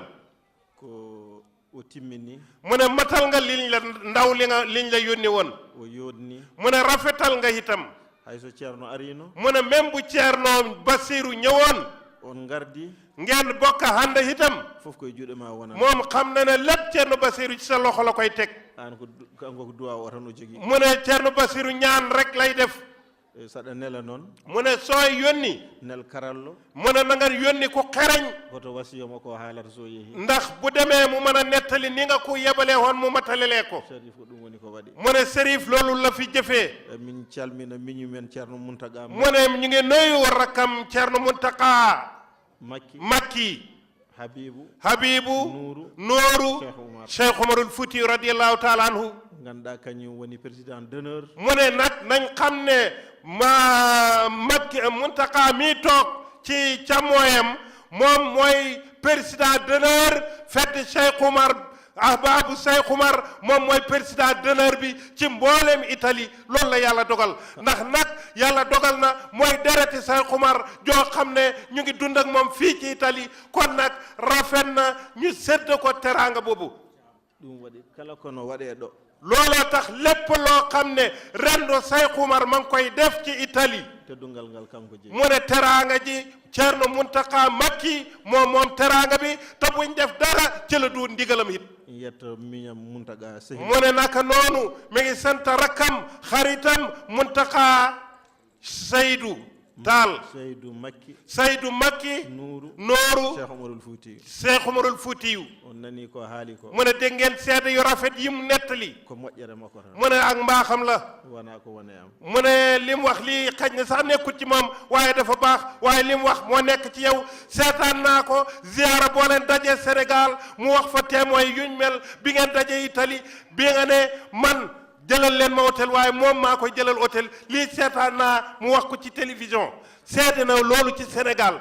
ko wona kanko tan mbaddumi noon mu ne nag alhamdulilah du taal yi du ñoom rek du yow rek la def ak lii kono ko moƴƴere makko waaye nag sa mbaax la ñu defal la mbaax nga nettali ko lu baax la man walla minkum maarufan fa kaafihuhu fa in lam tukaafihuhu fa tuhmiduhu ku la defal lu baax na nga ko sant soo ko mën na nga ko fay soo ko mënta fay nga sant ko gërëm ko Seydi Taal a moƴƴini a yonni jërëjëf Taal moƴƴere makko o holli nee na mbaax gi nag ci yow la wadde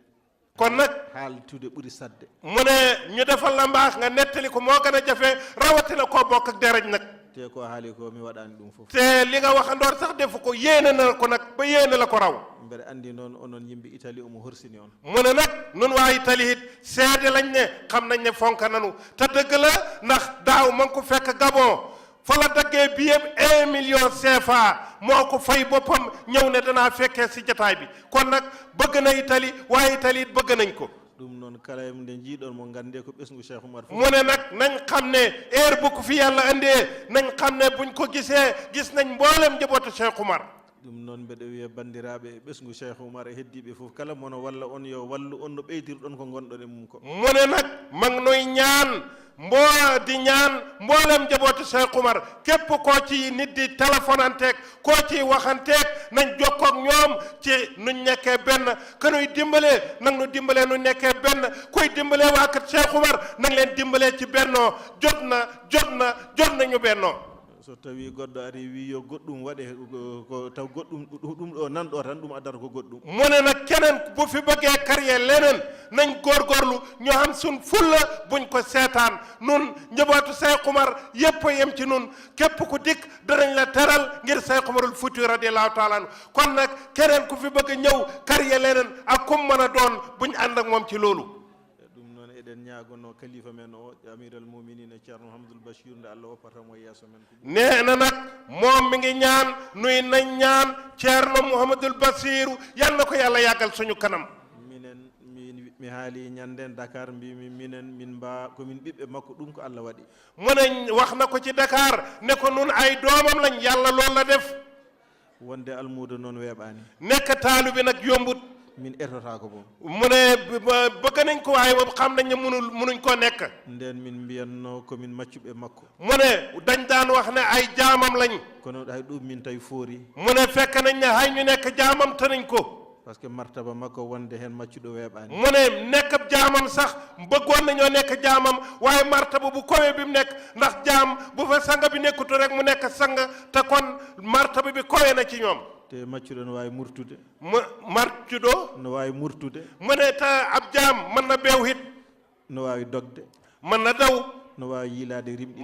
mën na huti it nuñ ko goralee ɗum no foori am min mu ne loolu nekk jaamam loolu foor na ci moom nden min gona mbabba makko tan nee na daal moom lim wax te fas ko xëy na nekk mbaamam Ceerno Basiru Taal nekk mbaamam képp koy magam ci taaleen hit ɓe ndimda tan mu ne ñu di ko sëf rek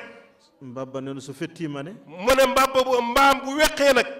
no andi ko mbabba fetti nañ xam ne mbaama weq rek sa rimdina yaltini ko hendi caggal mum ne mu ne boo ko safee mu génnee leneen ci gannaawam andanna ko mbabba golle nga xam ne lii mbabba la rek nga xam ne mbaam la rek min kam komi bamgel makko tan mu ne daal xam leen ne jaamab Ceerno Basiru la jaamab ay magam la nañ ko saf lépp lu man dana ko def su fekkente nag njuumte dal na ko ci lenn ñu xam ne comme misaal mi mu joxee ci mbaam la rek ko yiɗi ko ɗum min jiɗi mu ne lépp lu Ceerno Basiru bëgg moom lañ bëgg ko yiɗa min jiɗa lépp lu mu bëggut bëgguñ ko ko yamirore makko tan ci ndigalam lañ fas yéene xëy di ci gont di ci fanaan ɗum waɗi nde Sharif ari nde looloo tax bi Sharif de kee joño yimi to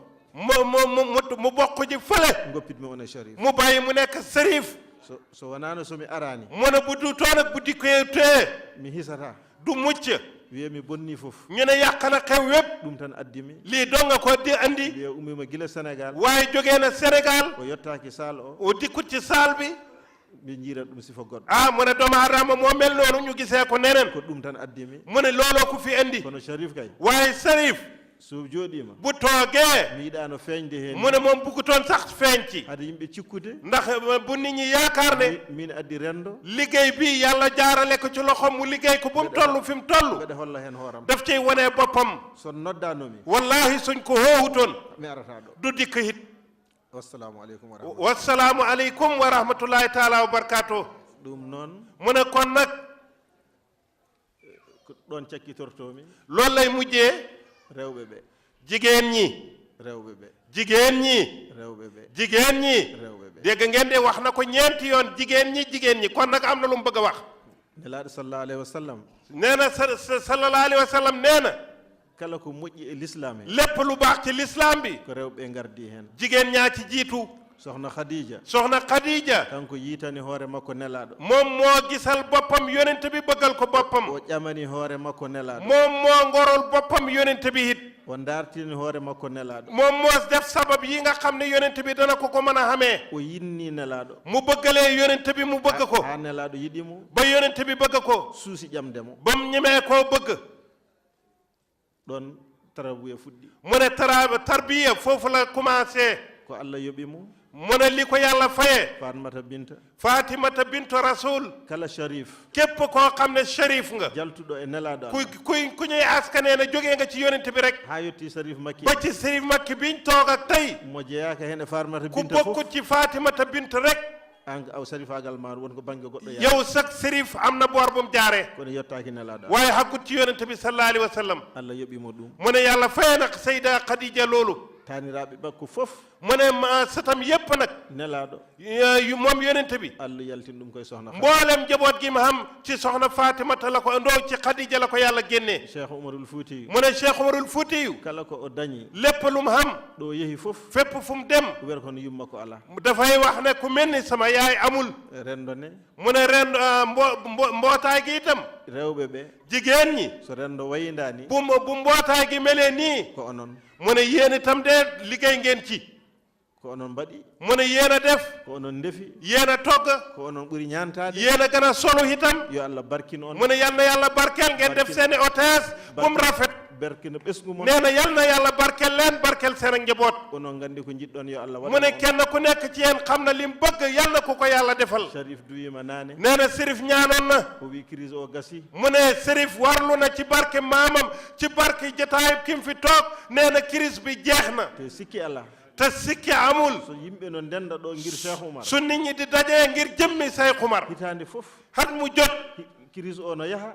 crise bi danay dem ko mbatton ko no ɓeydo ñu xam yokkeeku ci sun bopp ban gisal ko sun bopp Alhaji Abdoulahi Niass mu ne Alhaji Abdoulaye Niass o yeddani Cheikh Oumar weddiwut Cheikh Oumar Alhaji Malick Seydil Hadji Malick yeddani Cheikh weddiwut Cheikh Oumar Serigne Touba Cheikh Amadou Bamba yeddani Cheikh weddiwut Cheikh Oumar kamɓe fof magi góor yi Sénégal yu mag ñëpp ku nekk nangol nga Cheikh Oumar waa Laayeen bokki Xaadiri ñoom ñëpp nangol leen Cheikh Oumar ko kamɓe tan gonɗo te mbootaay googu rek a fi nekk ɗum noon en fof kamɓe fof en jiiɓe kon nag mu ne mbooleem këri diini yi ci banqaas buñ war a mën a nekk ci tariqa tijaani wala yoonu tasawuf nga nekk murid ngay xaadir ngay laayeen ñoom ñëpp nee na yëg na leen bég na ci yéen ci seen teewaay somi wi mbeɗe limma su ne day compté kono mami haal joom ngaari kam mu ne waaye nag mënta ñàkk wax ñi dafa yëkk nag Ceerno Mamadou Anne mu ne du fàtte ku sëriñ bu mag bi borom xam-xam bu mag bi ki nga xam ne moo na defal conférence ci Cheikh Oumar waaye yàlla dafa dogal al abdulil muraadi wallahu huwal qadir doomu aadama day bëgg waaye yéenam yàlla dogal tey dafa am nganta ba ni mu bëggoon a waxee mënu koo wax waaye ci biir loolu itam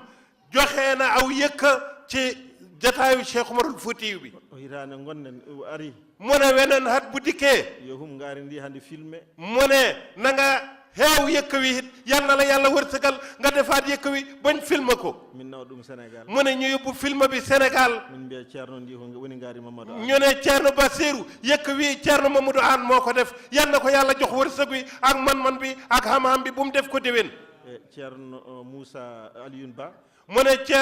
Ceerno Alhaji Amadou Touré itam ceerno Aliou Ba Ceerno Aliou Ba e ceerno Aboubacry ak Aboubacry somi haaliɓe tan su leen tuddee mi haali mawɓe maɓɓe mu ne wax na seen njilli ci président bi ak ñi ci des ñëpp kamɓe poftini Moussa en mu ne ñooñu ñoo noppal président bi Moussa Ba so wayindani ndax su mbir mi melee nii ci rafet it bu Aboubacry Kane ak Aliou Ba ñoom ñoo féeteeg liggéey bi guddeeg bëccëg ñu ngi daw ñu ngi jokkoo ak moom ɓe haajuji maɓɓe ay bàyyi seeni soxla jawdi maɓɓe seen halal temps maɓɓe seen temps fof ɓe mbaɗi hen lépp ñu def ko ci ha hunde wayndani ba mbir mi mel ni mel yo Allah yoɓɓe moƴƴa mu ne yal na yàlla fay leen ak mboolem ñi ñu ko bokk nag ɓeɗo ɗiɗo o mu ne Seydi Aliou Ba mi e Aboubacry Oya ak Aboubacry Kane kamɓe lomti Moussa en mu ne ñoo huutu mboolem rendo bi e heddiɓe fof ak mboolem ñeneen ñi nekk ci région yépp ñii ñoo leen huutu ceerno Khalifa en fof mu ne ñoo huutu ñépp nag kamɓe darani ɗum ñoom ñoo taxaw mbir mi ha hunde wayndani ba mbir mi daldi haksi fi mi haksi somi haaliɓe tan noon su leen tuddee nag ha heddiɓe belto ndax ñi ci des it ñu kontaan ndax ku def lu baax ñu sant ko gërëm ko dara nekku ci te yaakaar na it ñépp seede nañ ne loolu dëgg la te mayit seede naa ko fu ñu hootee këtu diine gu xewle muy guddi muy bëccëg ña taxaw lañ it nag jetta fedde fulɓe ne mu ne nag mi ngi sant fedde fulɓe ci njiital dendi li mi nga xam ne moom la yàlla dogal tey moo jiitee fedde fulɓe Souleymane Ly o haali nane Souleymane Ly lii la sant day waaye wax na te waxam ji rafet na ko haali nane ko mu ne li mu wax liggéey ci gannaaw temps o yoni temps bi jot na heƴata hen munuñ ko nettali ndoor kono holli fedde fulɓe nde waaye won na ne fedde fulɓe it e fedde rendo nde ak fedde rendu bi maɓe ndentu la budde ñu handa mën a nekk benn te maɓe liggodir te dinañ li bokk liggéey it ha gueɗal Cheikh Oumar ngal ba gede say ba cetab say xumar mën a génn yo Allah yoɓon mo nee na ngeen dégg ni ko ki lii waxee mooy ne pulaar soo xamee tiitar pulaar soo xamee martaba Cheikh Oumarul Fuutiyu la ɗum noon eɗen jetta kum neex Cheikh Oumar la kum naqadi Cheikh Oumar la pulaar munta dem gaaga Cheikh Oumar kon nag fedde fulɓe nañ ñëw jàpp ci rendu bi ñu handa liggéeyal Cheikh Oumarul Fuutiyu eɗen jetta bandiraɓe ummiɓe France ɓe mu ne ñu ngi sant bokk yi bàyyi ko France ci njiital Baba Mouhamadou Anne ak ñim handak e Salif Niane ak Baba Salif Niane on ko giɗo Cheikh Oumar mu ne kooku soppe Cheikh Oumar la e eɗen jetta noon Racine Talla nee na nag ñu ngi delloo sant ak ngërëm ci directeur Racine Talla eɗen gandi no faaɗi xam nañ ne temps bi xam na yidde mo Cheikh Oumar bëggam Cheikh Oumar ak bokk ci Cheikh Oumar e yidde mo pulaagu ak bëgg pulaagu gi nga xam ne nit day bëgg boppam neddu bandum ɗum waɗi o waɗi dépêché moo tax def na lépp loo xam ne mën na ko Cheikh Oumar yi ba Cheikh Oumar ñu gis ko yo Allah yommo e barke nee na yal na ko yàlla fay ci barki Cheikh Oumar taxit nii rek la nit ka nekk boo nekkee ci place da nga fa mas a jógee jamono bi nga nekk liggéeyalal say bokk defalal say mbokk soo fa jógee ñu xam ne def nga li la waroon timmitiren tan noon ko yettude président Macky Sall nee na nag du tere ñu delloo njukkal ak sant ak gërëm ki nga xam ne mooy njiiti réew mi moom mi nga xam ne moom la fi yàlla def tey muy président Alaji Macky Sall consulat o ari nee na consulat bi ñëw na e yimɓe mum fof ak secrétaire am ɗum noon yo Allah ak mbooleem ñim bokk ak liggéey bi nee nañ it ñu ngi sàkku ñaan am nañ place bu bees nga ñaanal leen ci yàlla def ci barke loolu it bàttale woon nañ ko sëriñ bi ñaanoon nag joni enen fof berten juuɗe men nee na ñu tàllal loxo yi ñu ñaan yàlla mu nangol nu te may nu teeweti ko déwén nu bokk ko toog ci kanam Thierno Bassirou comme ni mu ko ñaanee Cherif duwono en nee na sérif bi ñaanal nu e laafaji ɗiɗi ɗi o ɓorni ɗi mu ne ñaari mbaxane yi nga xam ne ñaari garaat ñaari médaille yi nga xam ne ma ngi leen takk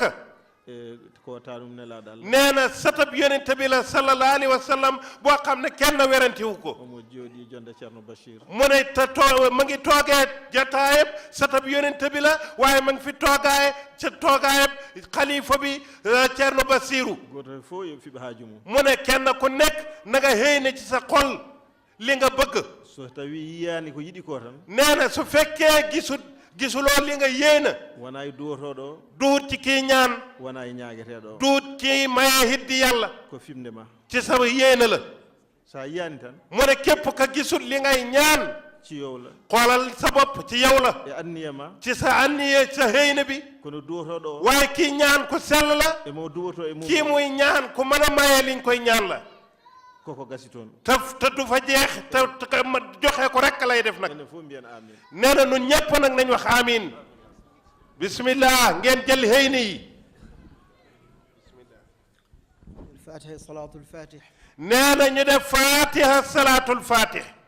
no wiide ndi gardi nene duwaw he khalifa o Ceerno Bachir nee na ñu teewal ne xalifa baa ngi nii ci suñu kanam ne ci moom moo nuy jox ñaan ci ndigalam la koy def it Allah ɓoynuma e jeesa men nee na ñu ñaan nun ñëpp nu bokk ñaan ne xalifa bi yal na ko yàlla yàggal ci kanam mbootaay gi kanko Ceerno Nourou ne yàlla sembinmo mu ne ñu bokk ñaan it ne Ceerno Nooru yal na ko yàlla yàggal ci sunu kanam enen heddi ɓeene gooto hen fof yo Allah fewnan ɗum niki nun ñi ci des it kenn ku nekk ci nun yal na yàlla defit ay mbiram yu feeñ ak yu nëbbu saawiya Cheikh Ahmada Tidiane biñ bëgg it ngeen ñaanal nu ci yàlla taxawal ko ci barke Cheikh Oumar it am nañ fi hadaaya 1400 ci barke Cheikh Oumar Foutiyu ñu bégalee la loolu bismillah nee na ngeen teewlu xëy ni te rafetal xëy ni